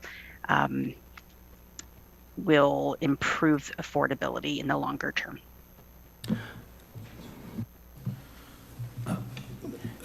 CIO Oaks. Through you, Madam Deputy. I think for some clarity as well, one of the things, because this came out of the Ontario Big City Mayor's discussion with the province as well, and one of the challenges that is being faced across the majority of municipalities in Ontario is the sheer volume of development applications that are coming through to the municipalities. The activity that we're seeing is unprecedented in a lot of cases. And in St. Catharines' case, a lot of the majority, 80%, and I don't want to speak specific, but every application we see coming through has a lot of complexity to it because of the makeup of the community. So this fund was really an attempt to allow municipalities to start dealing with some of the backlogs that are resulting from this increase in development activity. And it was specific to allowing, the municipalities to be able to address through additional staffing, short-term, some process improvement work that we're trying to achieve. The specifics to affordability and that other element is tied in more so to the task force, which that report will be coming forward, I believe, at the next meeting in March. Okay, yeah, fair enough. I guess my concern was this was coming out of that affordability housing summit, and I think the idea that we can build our way towards affordability has been disproved over the last several decades. But I guess the one concern I have in the report from staff, and I love the idea that we're adding staff resources with this because we know we've been understaffed there. But part of the reason we've been understaffed, and this is mentioned in the report, is our inability to hire people even when we budget for it. And then there's a line about, well, perhaps we go to a consultant if we can't do that. So, which obviously isn't ideal. Do we have another strategy in terms of how much we're paying or in order to attract people to these positions? Because obviously just their nature, they're short term, they're going to be even less attractive than maybe some of the other ones we had. So what's our strategy to bring staff on and ideally not have to go to the consultant route? So I'm going to look to the CIO on this one. Thanks. Thank you. So as council will recall, a few months ago at the Budget Standing Committee, we had talked about some of the staffing challenges that we're facing. That discussion is ongoing, and the senior leadership team is working through that process. This fund specifically is really a balancing act between trying to deal with, in the next 12 months, some of the demand pressures, and we have recognized, and that's where planning had noted that, we do have some challenges, and in the event that we are unable to recruit, we'll go down a consulting path to help with some of the short-term issues that we're trying to sort out. But we definitely are working on that plan for the long-term aspect of the staffing challenges. Are these positions restricted in how much we can offer salary-wise? I'm going to direct this question to Director Kate. Thank you. Through the chair to the councillor, yes, a collective bargaining agreement sets what the pay scales are for each position. Okay. Well, hopefully we will be able to fill these, but certainly look forward to seeing what rolls out of this fund. So thanks, and thanks to staff for the report. Thank you. Next on my list is Councillor Sorrento and then Councillor Garcia. I'll let Councillor Garcia go before me, Deputy Mayor Porter, if you wish. Councillor Garcia, would you like to go next? Sure, that's okay. I think Councillor Miller started to touch on the question I wanted to ask, and that is, I know that Director Kite has had some major challenges trying to hire planning staff, and I just wonder how realistic it is to assume that we can hire 3 positions like that on 1-year contracts, or maybe there are people around who want to be on a 1-year contract. What's the situation with that? Director Kite. Through the chair to the councillor. I'm not as concerned about filling the planning contracts as I am about filling the building contract. There's been what we've referred to as the gray tsunami in the building industry since 2005. It was first identified back then that half of the provincial workforce in building, so plans examination and inspections, would be retiring the next 10 years. And because of that, we have noted a significant decline in the number of qualified candidates for these types of positions. And of course, this is coming at the same time as the frequency and complexity of building applications have arisen. So I am more concerned about filling the plans examiner and building inspector contracts, and that's why we have set out our plan B in this proposal as using a code consulting firm if needed to fill that role. As CAO said, the Streamline Development Approval Fund only allows for temporary staffing to assist with backlogs. So we don't have any other choice other than to go out for contracts for these positions at this time. Thank you. Thank you. Next on my list is Councillor Sorrento. Thank you very much, Deputy Mayor Porter. Director Kite, can you, with specific regard to this report, can you remind this council just how backed up your staff is down there? Can you give us an example? Thank you. Through the chair to council, one example I can provide is that in the past 2 weeks, we have received 48 Committee of Adjustment applications just for the next cycle of Committee of Adjustment. When we have between 3 and 4 development planning staff capacity, that means that we have 48 reports to write in the next 2 weeks for the next cycle. When staff are pulled off, and that means that staff are pulled off of official plan amendments, zoning bylaw amendments, site plans, subdivisions, condos, they're pulled off all the large projects to focus on that because the timeframes are so much tighter for the Committee of Adjustment. So what we're essentially losing is about a month's worth of productivity dealing with this cycle alone, which we are already starting to feel and hear the complaints from other applicants and other people in the industry that staff aren't attending to their applications right now because they've been pulled in another direction. So what we end up doing is really whack-a-mole, where we're just moving from whatever fire is burning the hottest to the next one. So I'm hopeful that by bringing on some additional planning staff that we can help deal with some of the backlog and deal with some of the Committee of Adjustment stuff so that our planning staff can focus on the larger development applications to move those forward. But it's a continuing crisis that continues to snowball. And through you, Deputy Mayor Porter, would you say that this is a very timely and a very, very specific grant? This grant didn't involve anything other than the recognition by the provincial government that not only our municipality, but all municipalities are probably experiencing the same thing that we're having. And they just said, hey, look, take some money, hire people, let's keep moving these projects forward, because some of the projects that we might receive downstairs might involve affordable housing or social housing, like the one we just had tonight. So would you agree with that statement?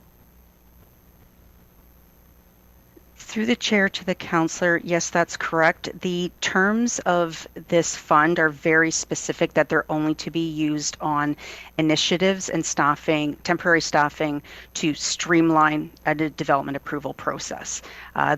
it's not a free grant. It doesn't come without strings attached. There are reporting requirements. So this report before you this evening satisfies the first reporting requirement, and then there will be another one in about a year from now about the successes of the program. That being said, the way that we have positioned it to council tends to target the three areas of concern that we've heard most from the building community, and that's been in process improvement, technology improvements, and staffing. So I'm quite pleased to receive a grant of this size. Only the 39 largest municipalities in the province received it, but it's in response to a very dire need. That's great. And you know what, maybe at the end of it all, through you, Deputy Mayor Porter, or to Deputy Mayor Porter and the staff, maybe, you know, a year from now, council will find additional dollars or a way to, you know, keep these people on. And I'm well aware of the silver tsunami. I remember Director Riddle mentioned that to us a number of years ago. And I know that Director Oakes, CAO Oakes, has a report coming to us shortly with the state of the city and staffing. So thank you very much. Thank you very much, Director Kate and Deputy Mayor Porter. Thank you, Councillor Sorrento. I don't see anybody else with their hand up. I do tell young people about building services jobs and building inspector jobs. I do it all the time. So if any parents are watching or any kids, I don't know if any high school students are watching, there's the CET program at Niagara College, and I think there's a specific program at Mohawk for a building inspection. And, you know, there's planning technician programs in the Greater Golden Horseshoe, and I talk about the pensions all the time, so it's a really good career to work in a city. And so I encourage my colleagues to push it out, because we desperately need planning and building services staff. So Councillor Miller, I'm not sure if you have a seconder. If we need one, we could just, we do need a seconder. So who wants to second this one? Here we go. Councillor McPherson is gonna second this. Save the day. Yes, we're gonna call the roll. Councillor Phillips. Yes. Councillor Miller. Yes. Councillor McPherson. Yes. Councillor Littleton. Yes. Councillor Kushner. Yes. Councillor Harris. Yes. Councillor Garcia. Yes. Councillor Dodge. Yes. Councillor Sorrento. A million yeses. Councillor Townsend. Yes. Councillor Williamson. Yes. And Deputy Mayor Porter. Yes. And that's carried. Thank you. Moving right along to motions, I have on our agenda 10.1, Councillor Garcia has a motion on social procurement. Councillor Garcia, the floor is yours. Thank you, Madam Chair. And I'm going to ask for some leeway and request. It's a lengthy motion, and it's been up there for at least 2 weeks for people to see it. So with your permission, I would just read the therefores. And is that acceptable? I think we're all happy about that, yes. Okay. So I will preface it by saying this is something that is dear to my heart, because I feel that we should every time try to help our city as much as possible, as much as is legal and non-discriminatory, but it's something that other levels of government are doing. So therefore be it resolved that as part of the city's COVID-19 economic recovery efforts, our procurement department be directed to consult with experts such as Buy Social Canada and identify opportunities to include and encourage the city's use of social procurement projects and social enterprises in our procurement. And be it further resolved that this consultation be conducted in close collaboration with the cities and the regional counterparts, economic development staff, and our community recreation and culture services staff, plus the city's anti-racism advisory committee, other appropriate city advisory committees, and other community stakeholders, such as Niagara Community Benefits Network and the Niagara Poverty Reduction Network, and others as appropriate, with the intent of ensuring citizen-led economic efforts local social procurement capacity building and job creation initiatives are included in the city's overall recovery strategy, and be it further resolved that the Director of Financial Management Services and her staff work closely with the regional counterparts to provide a report to Council no later than the end of the second quarter of 2022, with potential actions to be taken to adopt the principles of social procurement in the city's procurement policies and recommendations for Council consideration. And finally, be it further resolved that this motion be forwarded to Niagara Region, all other Niagara municipalities, plus all Niagara MPPs and MPs. And Madam Chair, I'll just make some comments on this first. Hopefully, not a lot is necessary. I think it's pretty clear. But number one, I apologize for the length of the motion, but I tried as much as possible to incorporate the points that the region of Niagara had already put in a similar motion, which I believe was moved by the Lord Mayor of Niagara-on-the-Lake, Betty DeCero. And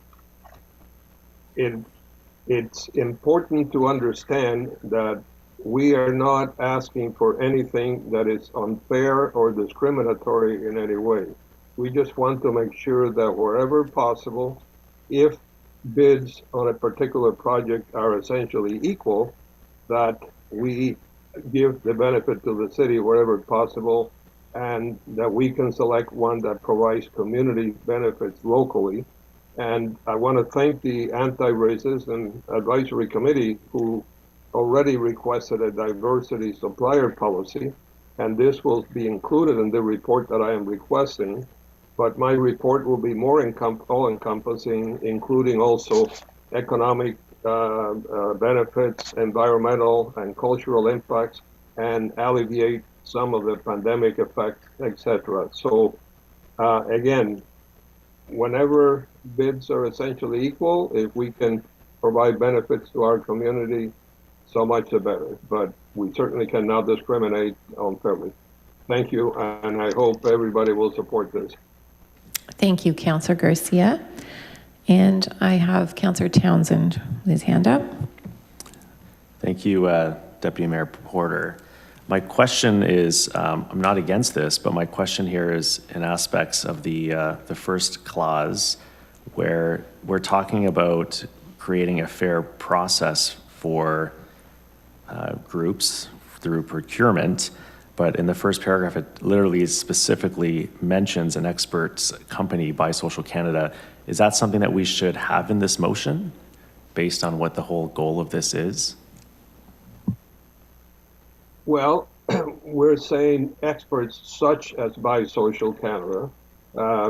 It was just an example. I mean, we could identify other experts that we can check with and get information from.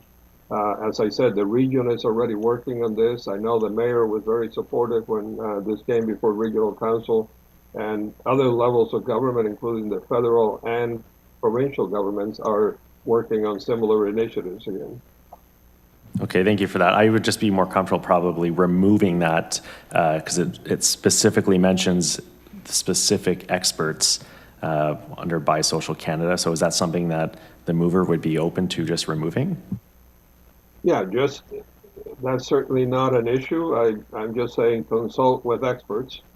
So that would be okay with me. Thank you, Councillor. Thank you, Councillor Townsend. Councillor Sorrento. Thank you, Deputy Mayor Porter. And my question is to the Director of Finance and or CAO Oaks or any one of our senior staff. Is this a duplication of a report that is already in the process up at the region? CAO Oaks, I'm going to look to you to start. Thanks, Madam Deputy. Yeah, maybe I'll start and then pass over to our Director of Finance. There's a couple things happening. There is a bit of duplication because the region is working on this program, and our staff have been working with the region. So from a procurement standpoint on the process, and our recommendation would be to do it in alignment with, with the region and all the municipalities. It only makes sense to try to work collaboratively together, so we're not bringing back to maybe similar but different types of procurement processes. So the recommendation of staff will ultimately, from our staff, will most likely be to follow the regional lead on this, as they're they're taking on some of the specifics to the program. However, having said that, that's going to be in consultation and collaboration with all the municipalities. The other piece, we do have a outstanding report that Ms. Douglas can speak to on social procurement diverse supplier policy. That's intended to come back to council in Q2. So maybe it's a question of clarification to the mover, Councillor Garcia, if we bring this all together. And if so, the end of Q2 2022 will only be an update and not necessarily the full program, because we'll be working with our regional partners. But maybe I'll pass it over to Ms. Douglas just to expand. Thank you. Through you, Madam Deputy Mayor and CAO Oakes. Yes, we have been working with the city's anti-racism and advisory committee with regards to social procurement policies. This is a really big area, and there's a lot of work that needs to occur here. And I think one of the biggest things is, there's examples of good policies or beginning policies out there on these subject matters. But it's going to be important that we not only bring forward the policy, we need to make sure that the implementation, that these systems are supported with the right staffing resources and the right tools, because there is a lot that this, this area can do for, in this area of social procurement, but I just think we need to make sure that we cover all our bases with this. So I think, as the CAO has indicated, that I think you'll see an interim report coming forward in the indicated due date by the end of the second quarter of 2022, but there will be a lot more to come on this particular topic. And through you, Deputy Mayor Porter, to Director Douglas, so this wouldn't be a separate duplicate report. This would be a report, and I'm looking for clarification, Director. This would be a report that you are currently working on with the region. Is that correct? Through you, Madam Deputy Mayor, to the councillor, the city staff had started to work actually last year with the Anti-Racism Committee on this, and the region has now begun working on this. And because the region does have a larger procurement team, they have more, expertise that they can lend, and they can also ensure that there is consistency applied throughout the region. It makes sense that the city's moving along in conjunction with the region at this time. I think that there's a lot to be benefited from all of the municipalities. And I also think, that the upper levels of government, that they, there's things like developing registries for, social procurement entities that, satisfy the various requirements. And that would be helpful to the local municipalities, that if that type of registry was, available across the province or even across Canada, so that we aren't all creating these lists ourselves, and if that businesses can self-identify. And that's one of the biggest things. It's about, having the businesses being able to identify themselves. So like I said, there's a lot of work to be done in this area, and a lot of things that we can do, and work collaboratively is important.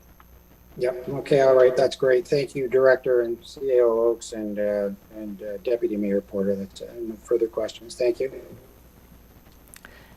Thank you, Councillor Sorrento. I don't see any other further questions. I guess, Councillor Garcia, with what you've heard tonight, there was a report in the works, and when I look at your motion, it says that you're looking for a report to come at the same time with potential actions to be taken to adopt the principles of social procurement in the city's procurement policies. I feel like this is our sort of aligning.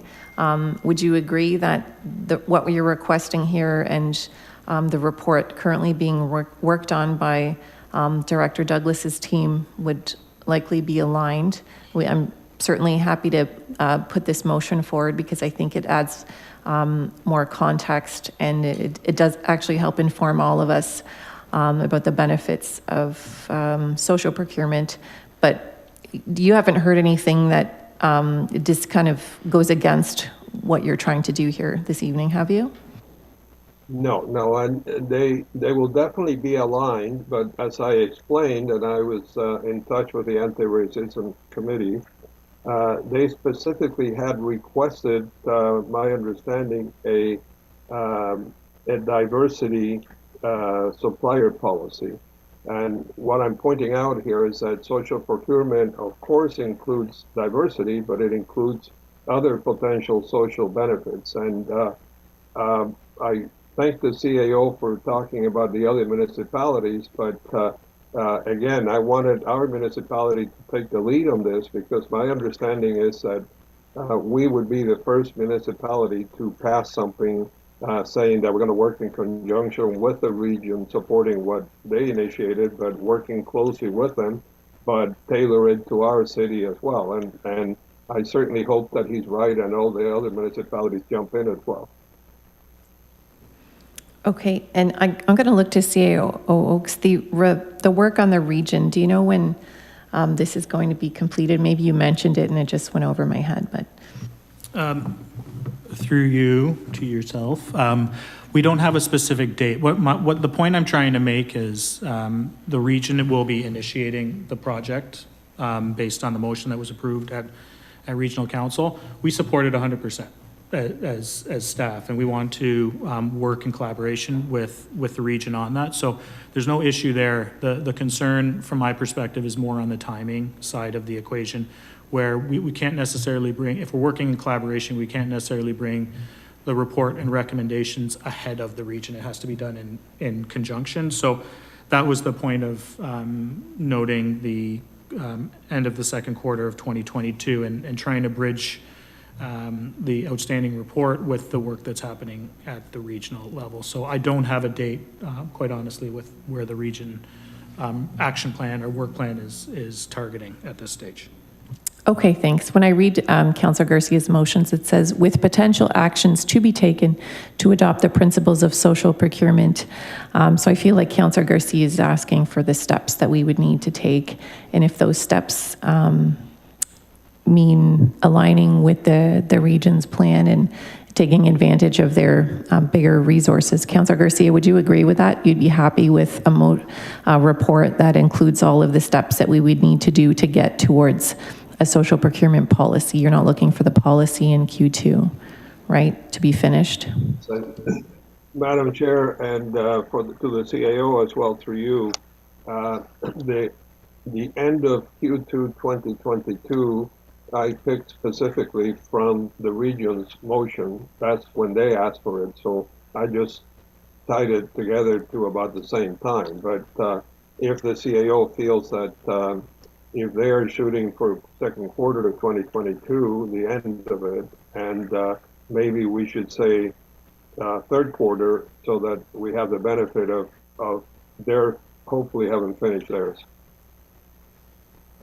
Okay, I think Councillor McPherson has her hand up, and I wonder if you would consider a friendly amendment to maybe invite somebody from the region to present to us at that time as well. Councillor Garcia? Absolutely, that's friendly. Okay, Councillor McPherson? I just wanted to ask, with the consultation of the city's anti-racism advisory committee, would the councillor be willing to include the LGBTQ2+ advisory committee in that consultation? Because I know they're working on they're in their process of working on some plans when it comes to businesses and engaging the community. Councillor Garcia, is that friendly? Absolutely. Okay. Yes, but I just wanted to point out that I try to be all-encompassing. I specifically mentioned the city's anti-racism advisory committee because they had already put in a proposal or a request. And then I said other appropriate city advisory committees because there could be a number of them, not just the LGBTQ. So, you know, I'm happy to add them specifically, but understand there could be other committees that are involved as well. Okay, thank you. And I see no further hands up, so I'm going to ask the clerk to call the roll on this one. Thank you, Councillor Garcia. And I believe your seconder is Councillor Williamson, is that correct? Yes. Yes, that's what was listed so far. Through Yes. you? Yep. Oh, okay. Councillor Williamson. Yes.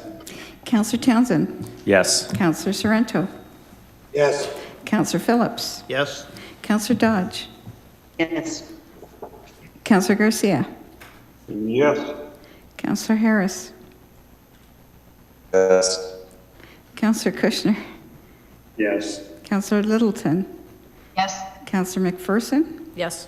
Councillor Miller. Yes. And Deputy Mayor Porter. Yes. And that's carried. Thanks. Calls for notices of motion. Oh, no, I skipped one. I feel like I want to get out of here, maybe. I'm sorry. 10.2, By the Glass Manufacturers Limited Liquor Sales License for Kings Court Estate Winery Limited. Councillor Harris has a motion here.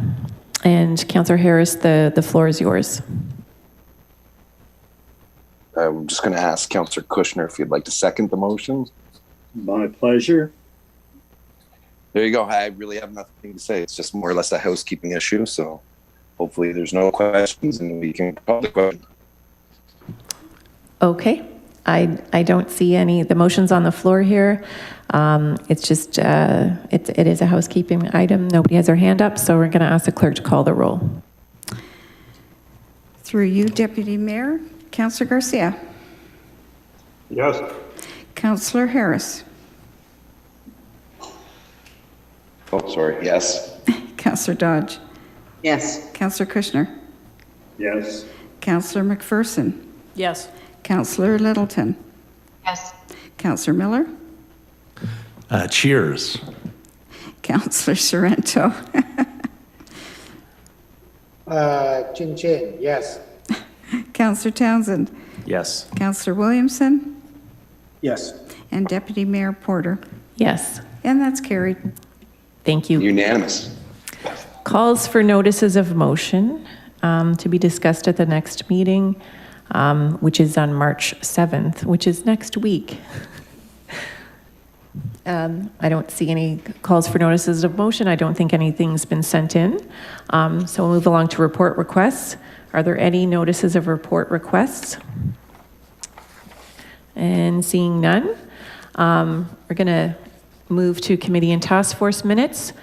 So the first one is 13.1. We have a motion that council receive and file the minutes of the advisory committees of council as presented, and that the following motion from the Social Sustainability Committee be referred to staff to consider their proposed amendments to the city's land acknowledgement. Therefore, be it resolved that the proposed land acknowledgement amendments from the Anti-Racism Advisory Committee be referred to City Council to review their proposed amendments with the Niagara Regional Native Centre. And be it further resolved that staff implement the amended land acknowledgement based on the input from the Niagara Regional Native Centre and city's Indigenous communities and organizations. Can I have a mover for this motion? I got Councillor Phillips, seconded by Councillor Miller. And all in favor? Anyone opposed? Madam Chair, just some clarification, please. Am I missing something on my agenda notes? I didn't see that. I just had minutes to receive, but I didn't see that motion.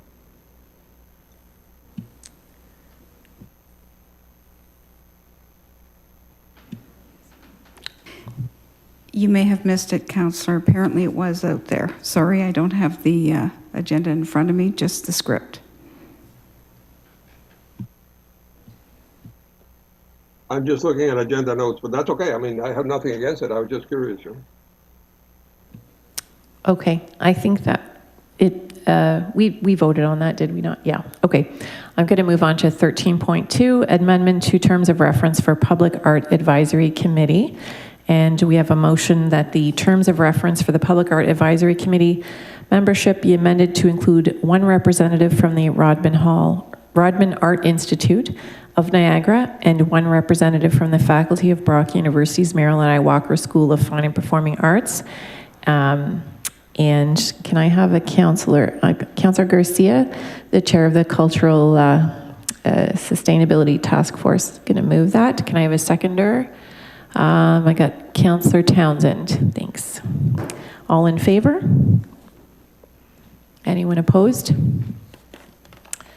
And then another one, item 13.3. The motion is that the terms of reference for the Arts and Culture Advisory Committee membership be amended to include a staff member of the First Ontario Performing Arts Centre, and that this item be referred to the next council meeting for approval. So can I have, got Councillor Garcia is being eager tonight. I'm going to move this one. Seconded by Councillor McPherson.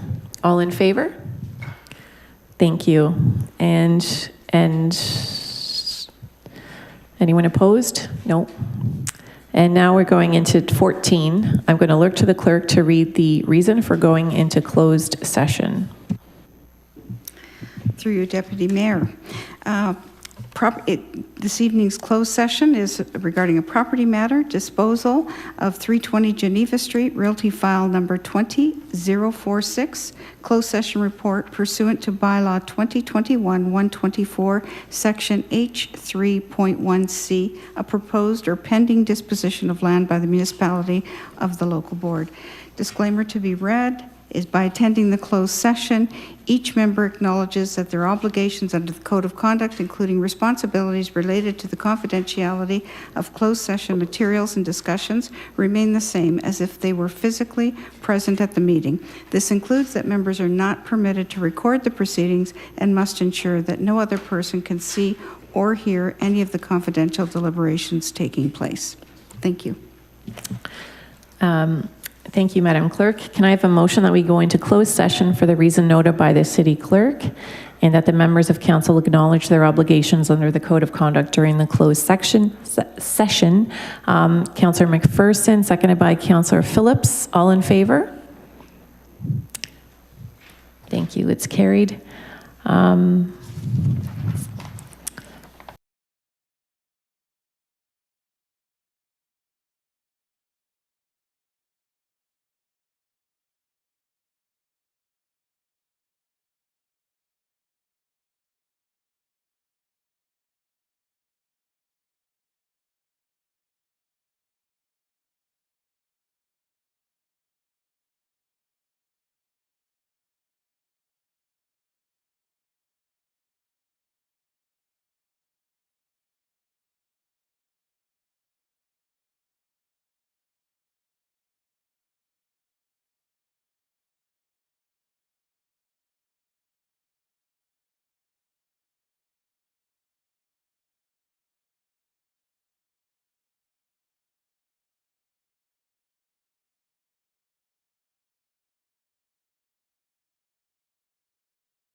Thank you very much. So we're back out of closed session. That was record-breaking closed session. And we have a motion on the floor from the Office of the CAO. And the staff recommendation is that council approve the staff recommendation contained in report CAO 26-2022 regarding a proposed property disposition, Realty File 20.046. Councillor Townsend, going to get you to move that. Seconded by Councillor Kushner. And I'm going to look to the clerk for a recorded vote on this one. Thanks.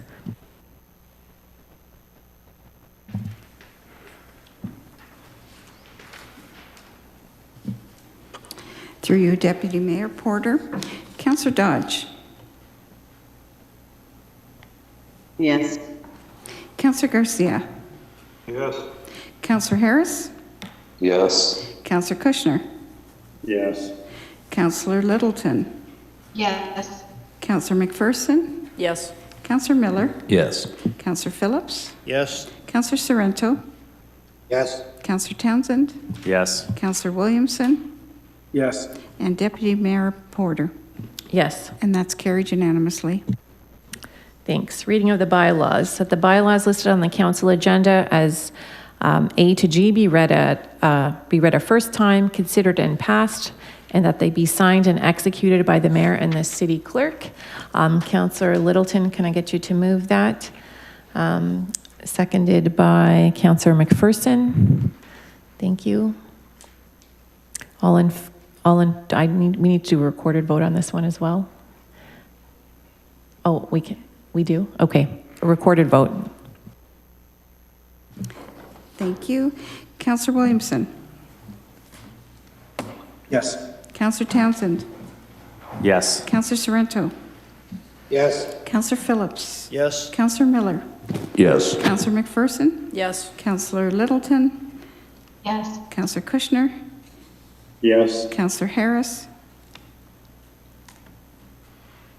Councillor Harris. Councillor Dodge. Yes. Councillor Garcia. Yes. Deputy Mayor Porter. Yes. And that's carried. And adjournment, that there be no further items of business, this meeting be adjourned. Councillor McPherson, and seconded by Councillor Miller, all in favor. Thank you very much. Thank you for your patience as I chaired my very first council meeting. Thank you. Very Thank good you. job, Deputy Mayor Porter. Yes. Did a great job.